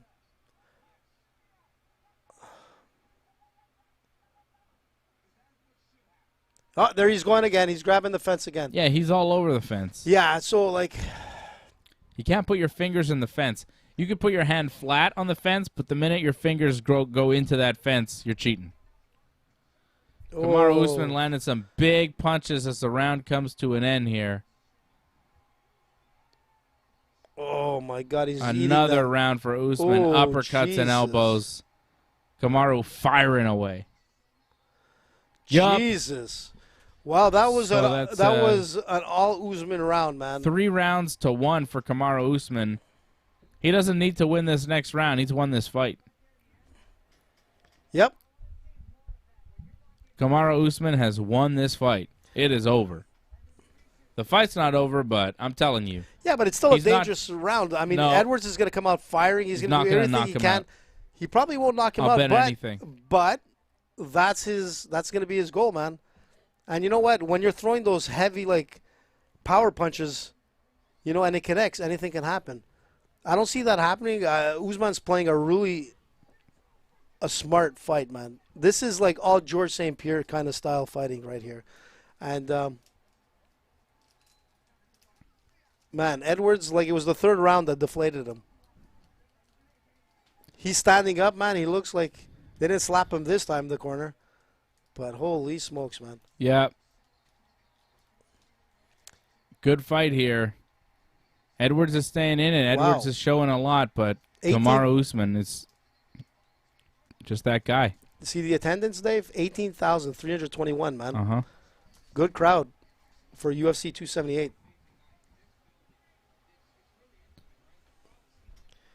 Fifth and final round here. Another decision win. What coming happened here? from Usman, I think. What the hell was that? I don't know. Edwards looked like maybe he thought he got hit low, but Come on, Herb man. Dean was not agreeing with that, and No, not at all. the fight continues. I guess he'll try anything now to gain some time. Well, we both predicted Kamaru Usman by decision. It looks like that's what we're headed for. I don't think he's going to put Leon Edwards away. Edwards looks a little slowed down, but doesn't look too hurt. I don't think Kamaru Usman's going to be able to land that one shot here in this round. What do you think? I think Usman's going to do what he needs to do to win this round, and I'm pretty sure we're going to see a takedown shortly. Yeah. And he's going to control him like on the ground. Oof! But he's still throwing some nice jabs, man. That keep hurting Edwards. Yeah. Oh boy, Oh. those body shots, Usman man. heard me. He's like, oh, Yeah. yeah, I want to finish. But he's starting to land good punches on Leon Edwards, and then he goes for that double leg takedown. And Edwards kind of defends, and then it turns into a bit of a grappling match. Yep. And it lets Edwards, out of some bad striking situations. Because he was eating him up to this point. Well, that's it. He was eating big punches, and then Kamaru goes for the takedown, and Edwards gets taken down, but then gets back to his feet, and then they do this clinch stuff against the cage where Kamaru's not really opening up on him. He's just landing those little punches to the legs, or the knees to the legs, which, it's all right, but a foot stomp isn't going to finish a fight. I feel like when they're separated, Kamaru's doing real well, and he's looking like he could finish Leon Edwards. But right now, Kamaru content to just hold it win on points and hold him against the cage. But it's not the most entertaining way to finish a fight here, but that's how it looks. Kamaru diving for another single leg. Edwards defending. Yeah. Separating. And Herb Dean separating them because nothing was going anywhere. And they're back in the center, squaring off. 2 minutes.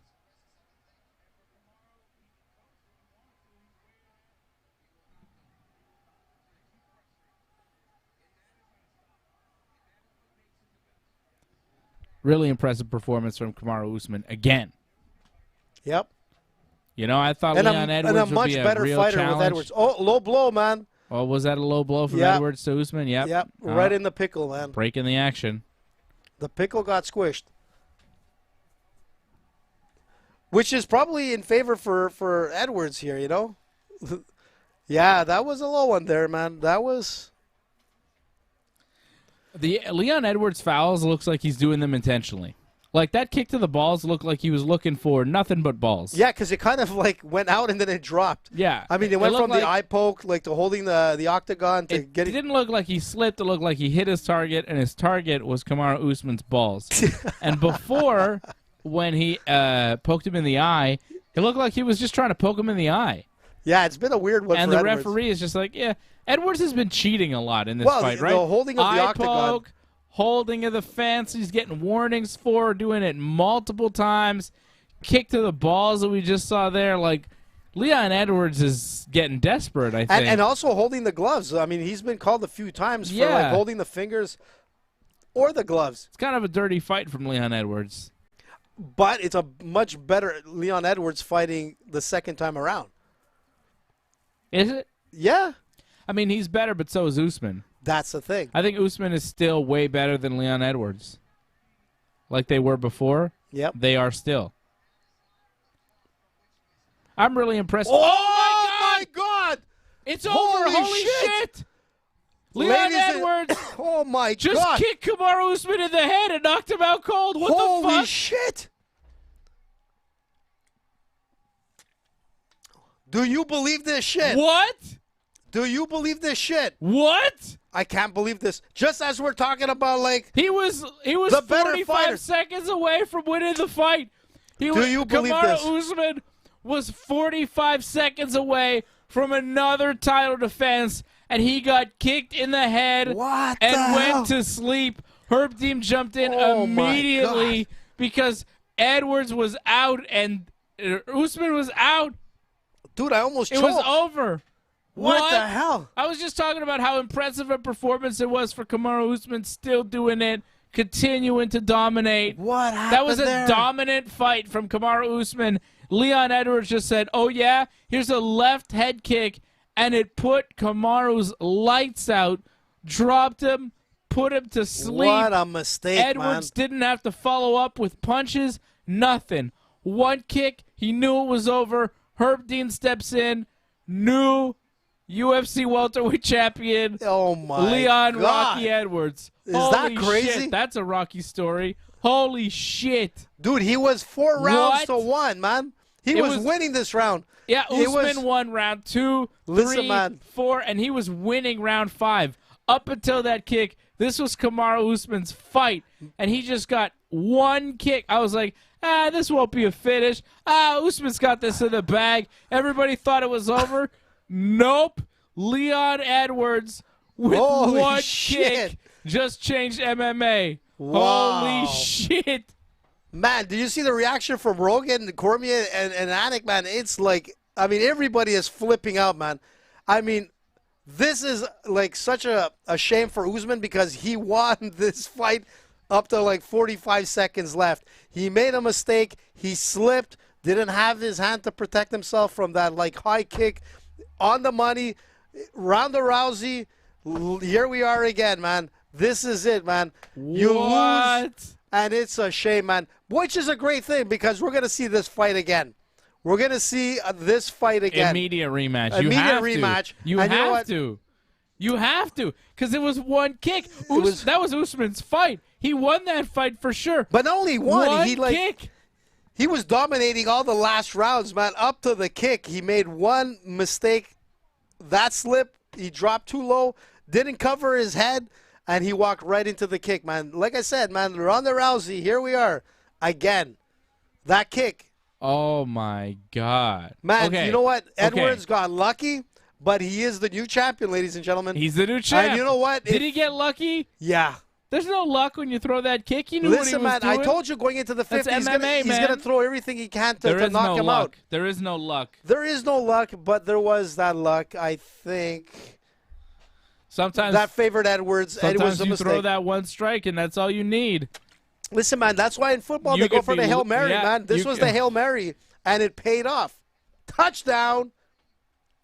Usman is flipping out because he knows he won this fight. Dude, this is crazy, man. We always I hope the producers catch our reaction and put it out again because, this was unexpected, man. This was hands down,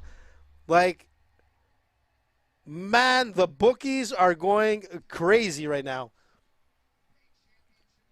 No, honestly, Dave, 45 seconds to go, man. Ooh, Doug says, you wonder if Herb doesn't reset them in the middle. Yeah. Does that happen? That's what happened. I don't know. I was just about to say that. I was going to be like, Herb Dean, again, is controversial to some people. They're going to bring up the fact that if he did not separate them, which he generally doesn't, because technically you could still let them go there because they're in the clinch. But by him resetting them, here we are now. And was it Doug that said that?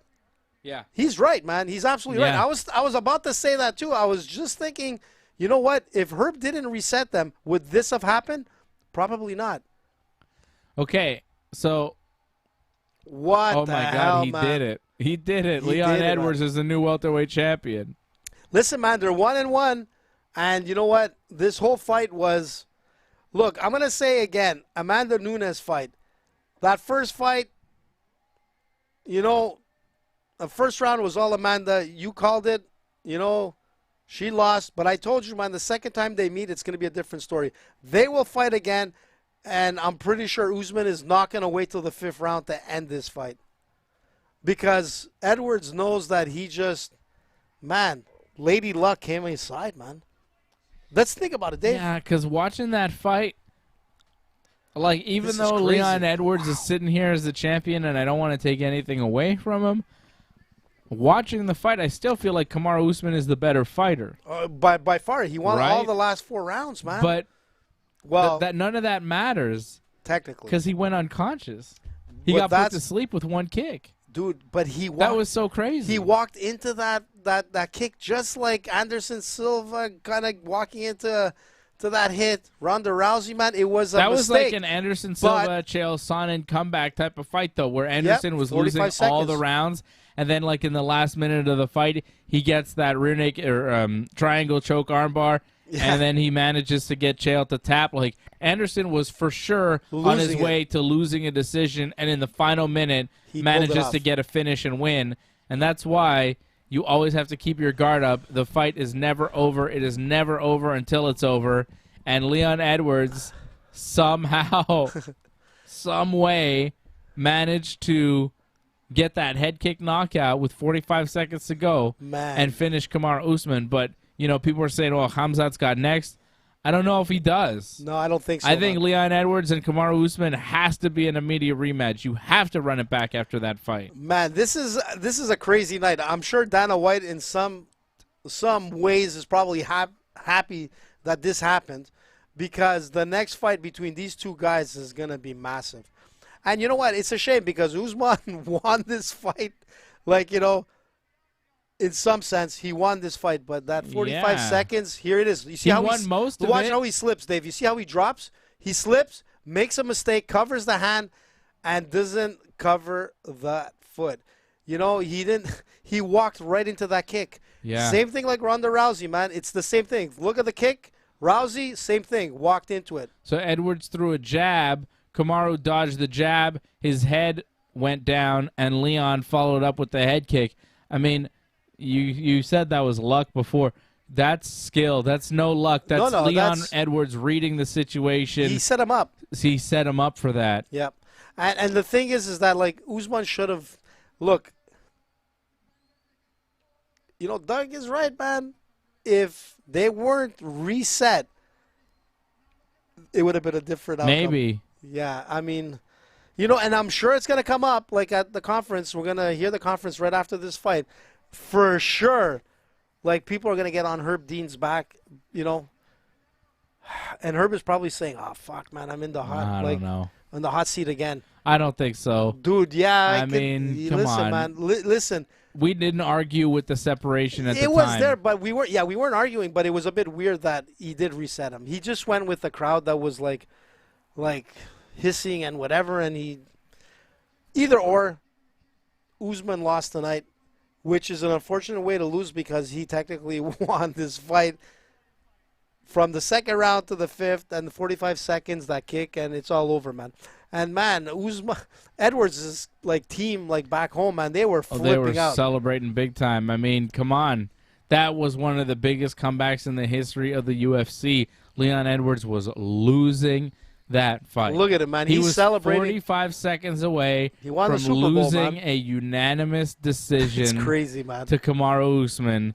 And that one head kick changed his whole night and his whole life. You know what I mean? Wow, he was 45 seconds away from just being a challenger, just being another guy who lost to Kamaru Usman, and now he's the guy that knocked out Kamaru Usman and became UFC welterweight champion. Dude. And listen, man, for everybody who didn't get a chance to watch UFC 278, oh my God, you missed out, man. You can watch all the highlights, you can watch everything, but if you haven't watched this fight from the first round till the last 45 seconds, man, you missed one hell of a combat. That was an experience, man, because you got it. That's the type of thing you have to experience live. You can't wake up the next morning like Fred is going to and be like, "Oh, Leon Edwards won by knockout. Oh, that's in the fifth round." But you didn't see the fight. You don't get, the emotion of like, "Whoa." Oh, I was kind of like, all right, let's get to the end here. Kamaru's gonna win, another win for Kamaru, and then all of a sudden, boom. But it took me a second to register there because I saw him going down. I'm like, no, it can't be. Look at the reaction of Joe Rogan and Cormier, man. No one can believe look it. Look at the club, look, the team of yeah, it's cool how Edwards, man. They had a camera at Leon Edwards' gym out in England, and people are all going crazy, as they should. As they should. Wow, I mean, man. That's one of the craziest finishes you will ever see. And I'm happy for Tony because Tony's out in England watching this fight, and all of England watching this fight. And Edwards bringing back the belt back to the UK is insane, man. I'm sure they didn't expect him to win this fight, but here he is. He's got the belt. There will be a rematch, but holy shit, man.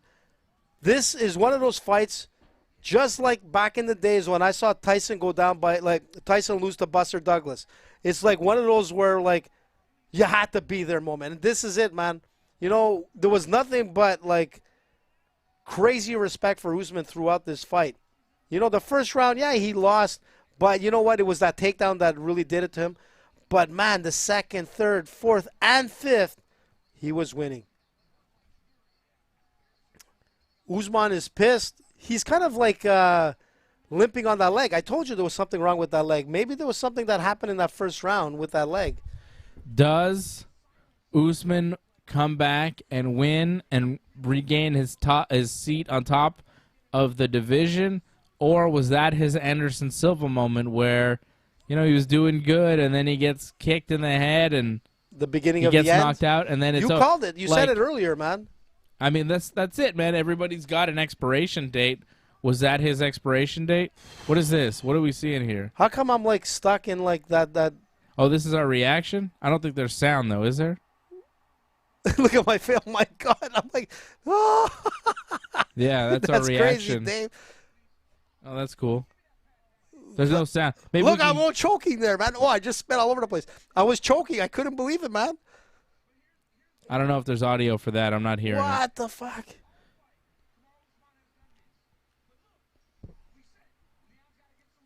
Crazy. This is crazy, man.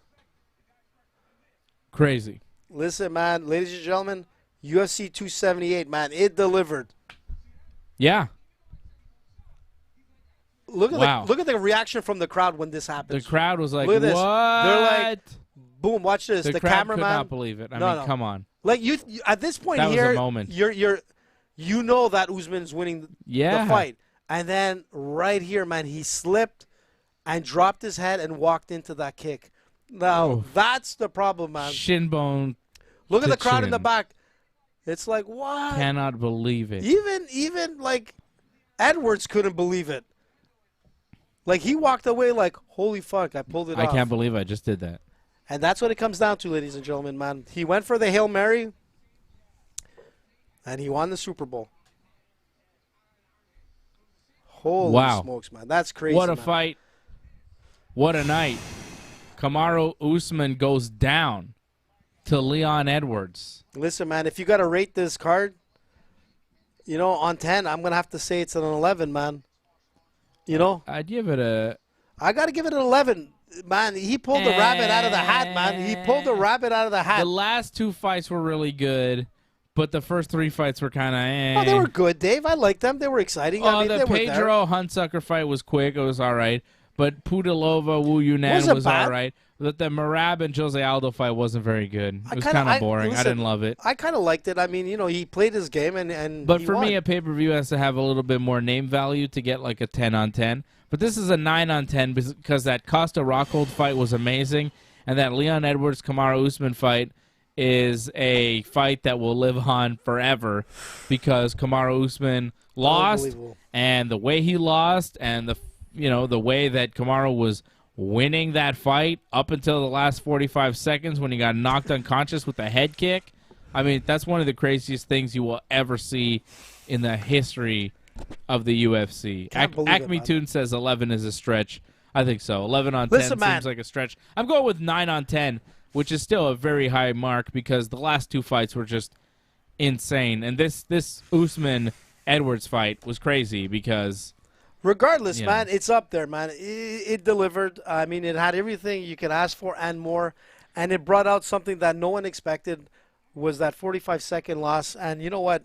You know, we were pretty confident that it was going to end with Usman, like, holding that belt. Look like it.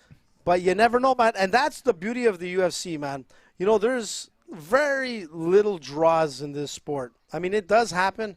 But generally, man, you just never know what's going to happen. And tonight was that Tyson moment, man. Like, you know, Tyson down, it's over. You know, it was a crazy night, man, but you had to be watching this live because it's not going to give you the same effect, man. You know, if you just watch the highlights, it's not enough to realize that Usman was pacing this to win. This is why we watch MMA, man. This is why we stay up late every Saturday night. Man. This is why we do the watch-alongs with you, to see fights like that, to see stuff like that, to see Kamaru Usman go down, to see the end of the Usman era, perhaps.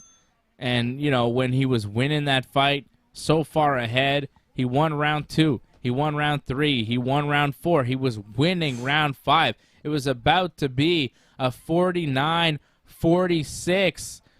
4-1 victory for Kamaru Usman. Yep. And 45 seconds before he can wrap it up, another title defense, he gets knocked unconscious. It was so shocking because it wasn't one of those where he hit Usman, and Usman got rocked, and then it wasn't like we had a chance to even process where it's like, oh, you know a guy when he gets hit and then he gets wobbled, and you're like, oh, shit, is this it? What the hell? And then boom, boom, boom, and then he finishes him. It was sudden. It was just like they're fighting, it's normal, and then, kick up, Usman's down, and it was so quick. It was just like one strike, over. Yeah, and you saw him the way he was going down, that he wasn't getting up. And you that's how crazy it was. Herb Dean jumped in. Yeah. Edwards didn't even follow up with a punch. No, he just walked away because he knew it was over. Crazy. But that's the thing. Like it was such a perfect kick. Like, if it was just a little bit lower, it might have wobbled Usman. It might have even dropped him, but enough for Usman to recover, to still win that round, probably. Yeah. But no, it was like the Hail Mary. The crosshairs was on him. He was done, man. Laser shot, over, done. And you know what? we're going to see, a trilogy here. We're going to see that third fight. It's going to happen probably before the end of the year, I think, Dave. I think it'll probably happen in December.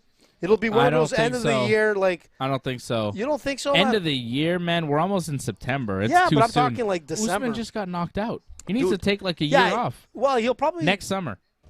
Next summer. Man. We're not going to see this until next summer. I don't know, man. I can't wait. I'm.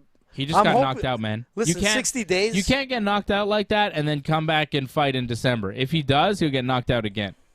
If he fights before June 2023, Usman will for sure get knocked out again by Leon Edwards. And even then, he might still get knocked out by Leon Edwards. Look, Leon Edwards might just be the new champion. I think Hamzat Chimaev says, "Congratulations, Leon Edwards. See you soon, boy." But does he see him soon? I think that's the big question now. Now that Leon Edwards has won, and especially the way he won, where Kamaru Usman was very close to beating him, I think you have to do an immediate rematch. And all the talk of Hamzat and all that has to slow down. And, Hamzat Chimaev is going to fight Nate Diaz. He'll probably beat Nate Diaz. But the fight after that should be Hamzat Chimaev and Kobe Covington. And if Hamzat can beat him, then he'll get the winner of Leon Edwards and Kamaru Usman too. That's what I would do right now if I'm the UFC, because I know that Hamzat is hyped and he's, exciting, but how do you not give Kamaru Usman a rematch if he wants it? You know what I mean? Like, How do you not? Given that performance, given the fact that he was winning that fight, clearly, had it not been for that one kick, how do you not give Kamaru an immediate rematch? I think you have to. Absolutely, absolutely. And you can see the way Usman was walking out of the octagon, getting back to his locker room. You can see, like, the frustration on his face because you were winning, man. And, what a way to lose, man. But that's a highlight reel right there. He's going to have to live with it. But here we go, man. Yeah, but I think it's Usman. I think Usman has to get the next shot here at Leon Edwards. I don't think you can go to Hamzat Chimaev, unfortunately. I know a lot of people wanted to crown him the champion. A lot of people wanted to see him fight Kamaru. But Hamzat's not going to be the guy to beat Kamaru. Leon Edwards is the guy to beat Kamaru. He just did it tonight. He did it. I mean, it's crazy. I mean, I'm looking at Cormier, like Rogan. Everybody's still in shock. Like, I'm in shock. Because it's just unfortunate. Like, I feel round, Usman, man. Leon looked good. He got a nice takedown. He controlled Kamaru. He won. But then second round, and then third round, and then fourth round, like, Kamaru just started pouring it on. He was getting takedowns with ease, and it was really a problem for Leon Edwards. And then all of a sudden, you're in the fifth round, and you're like, okay. He's crying, man. There's 4 minutes left, and Kamaru's winning. 3 minutes left, Kamaru's winning. 2 minutes left, Kamaru's winning. 1 minute left, Kamaru's winning every minute, every second of this round. And then 45 seconds left, boom, Leon Edwards puts his lights out with one left head kick. Crow Cop style. Yeah, you can't be, like, super happy with your performance, But in the end, man, everybody has a puncher's chance or a fighter's kick, and Edwards proved it tonight. He's emotional. We're just watching it right now. Edwards is crying. He's got his whole team around him. A lot of emotions because he knows he lost this fight. He didn't, though. He won. Look, he's got the belt. But he won it, and he's holding the belt. You're right, Dave. And that's what it all comes down to. And this is why we need to see a rematch between Kamaru and Leon right now. This is why we need to see it again, because there are going to be people that are going to say, well, Leon didn't really win. Kamaru Usman won. He just got lucky with a head kick. But at the end of the day, Leon stayed in there and kicked Kamaru's head and knocked him unconscious, and that's how you win fights. If you win on points for most of the fight, it doesn't matter if you're unconscious at some point in the fight. Like, if the fight ends with you looking up at the lights and not knowing where you are, you lose, even if you have won every point in the fight. And you know what? And I say this a lot to, like, some of the younger guys. And I'm like, you know what? It's never over, till it's over. That 1 second, 2 second. We saw that with Paul Craig, right? Closing in like a submission. You know, we saw that with Anderson Silva, you know, doing it in less than a minute. And tonight we saw it with Edwards with 45 seconds to go, and he was able to win it. And that's the thing. It's never over, man. The way this was done to take the title away from Kamaru Usman, who's the #1 pound-for-pound guy in the sport, you know, to beat Kamaru Usman and the shocking way that he did it with that lightning speed, with that one kick knockout, I think this was the greatest comeback in UFC history. I have seen great comebacks in UFC, like Anderson Silva, like you talked about. Yep. There's been some great ones, but this one was different because of who Kamaru Usman is and how badly Leon Edwards was behind on the scorecards. He Absolutely. was way behind, and it looked like he was going to be another victim of the #1 pound-for-pound fighter in the world who's been just crushing everybody, going through everybody, yet he pulled it off. He made sure he wasn't a victim. One kick made his whole life, made his whole Just night. changed. You know, it was huge. Huge. It's crazy, man. It's crazy. And you know what? We're going to be talking about this for a while. Acme Toon says Usman let his guard down. He thought he had it in the bag. Was there some of that? I mean, there's 45 seconds left of a fight that you're clearly winning. He knows he doesn't have to do much. Well, did he let his guard down? No, or, he kind of. Did he get caught? He got caught. He got caught. He defended the jab, but Leon was ready and knew that his tendency was to drop the head. He set him up perfectly. Perfect execution. Listen, man, Acme, you're absolutely right, man. He did drop his guard. The thing is that he slipped a little too low. When you slip that low, when someone's throwing a jab, you're opening yourself up for a kick. It might have been a mental, obviously mental fatigue, or it could have just been that he thought he won the fight and, like, you know, whatever, you can throw whatever you want. Kind of like what Paulo Costa was doing to Rockhold, like, you know, just give me those kicks, no problem. I don't think that was the case with Usman. He just made a mental mistake and it cost him. And you know what? You know, people are going to be talking about the whole fact with Herb Dean separating them when it wasn't really necessary to reset them.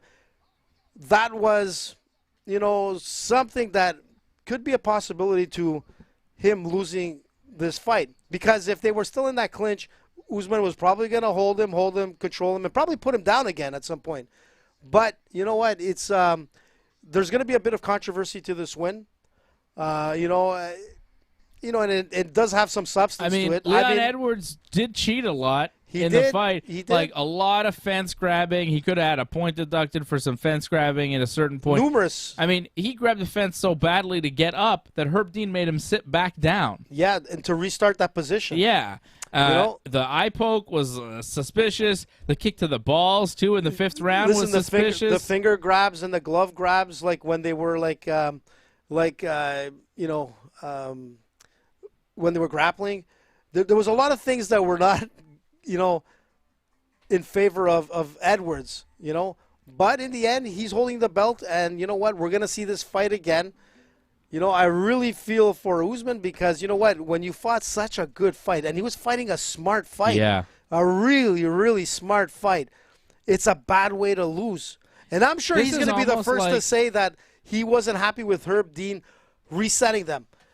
I'm sure he's going to say that. Remember when GSP fought Condit? And Condit head kicked him, and you thought, "Oh shit, George is about." Like George was winning that fight easily, he all flew. the rounds, just destroying Condit, and then all of a sudden, Condit lands this one head kick, and you thought, is it?" Oh, and George managed to recover, but he fell backwards so bad. Had George got knocked out there, like it would have been similar to what we saw here tonight, where it was just a dominant performance, and then one head kick could change the whole game. And for Leon Edwards, it did.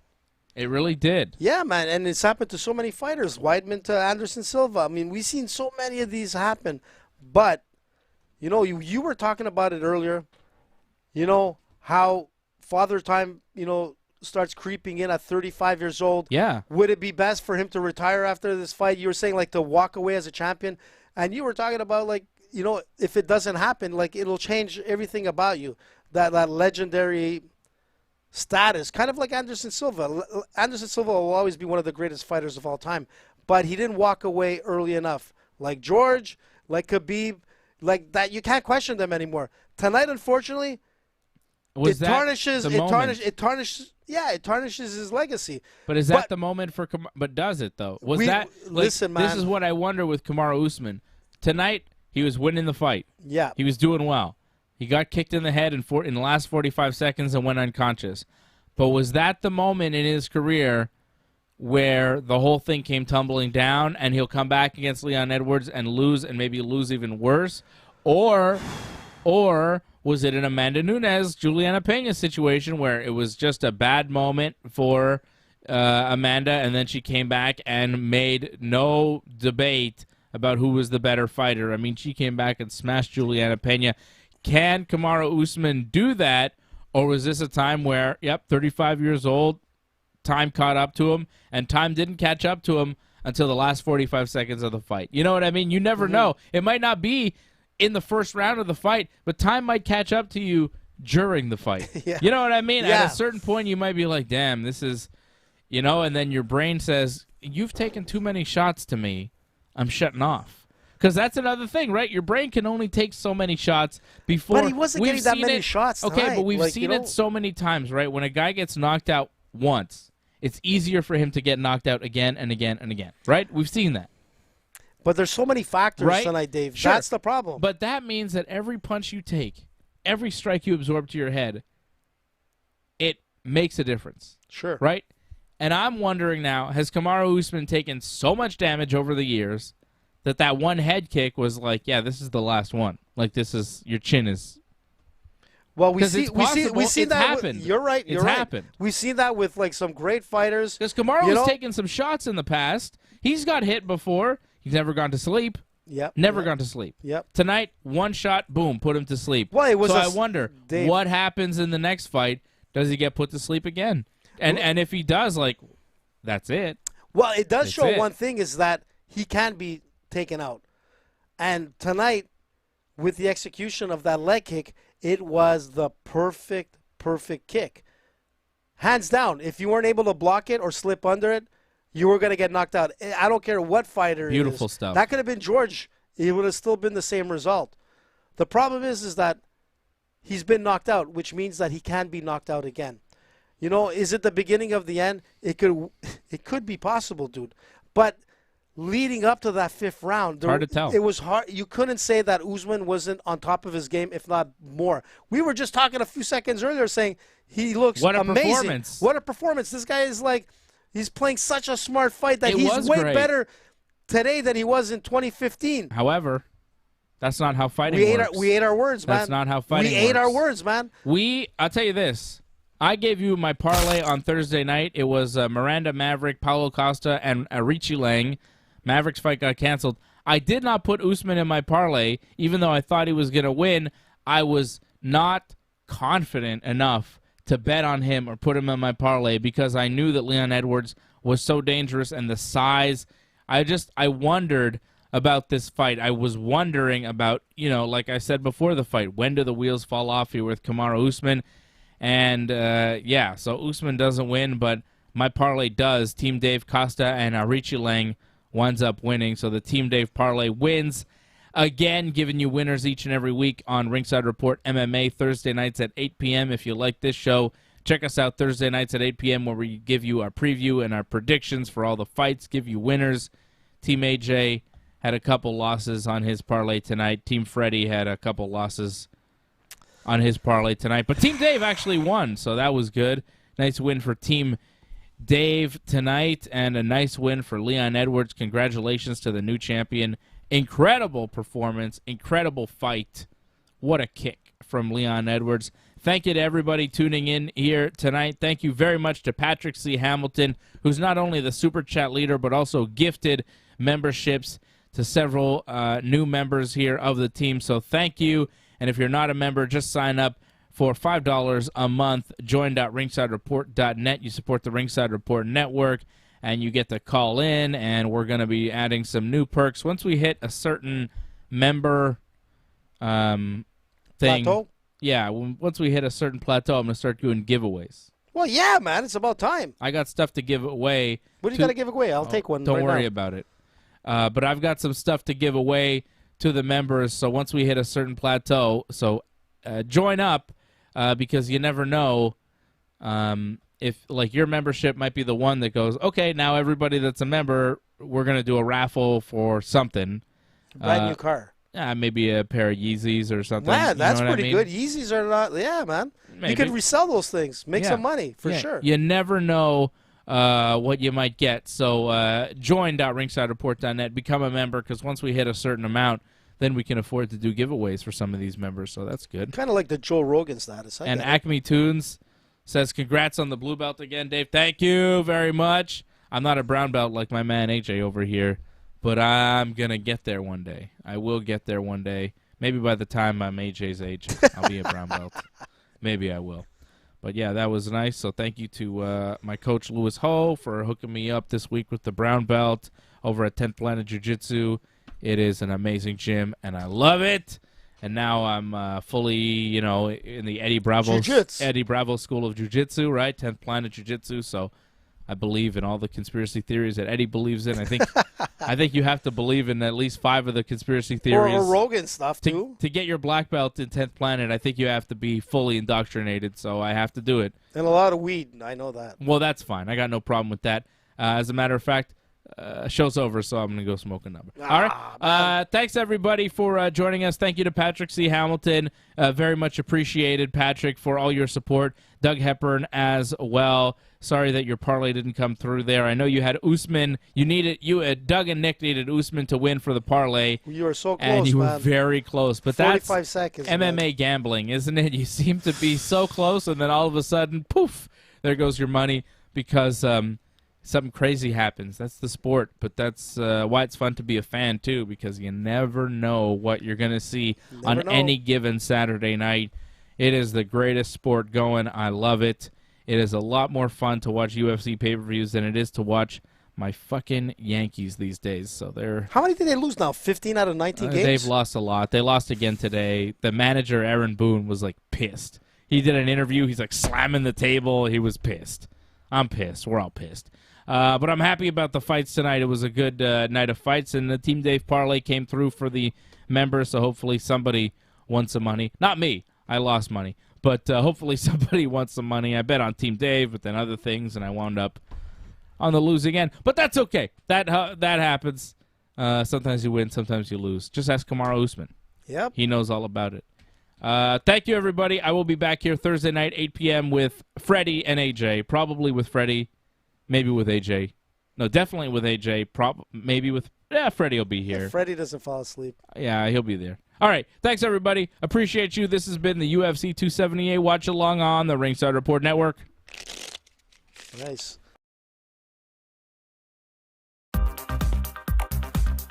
Please join in and give your support to Ringside Report Network.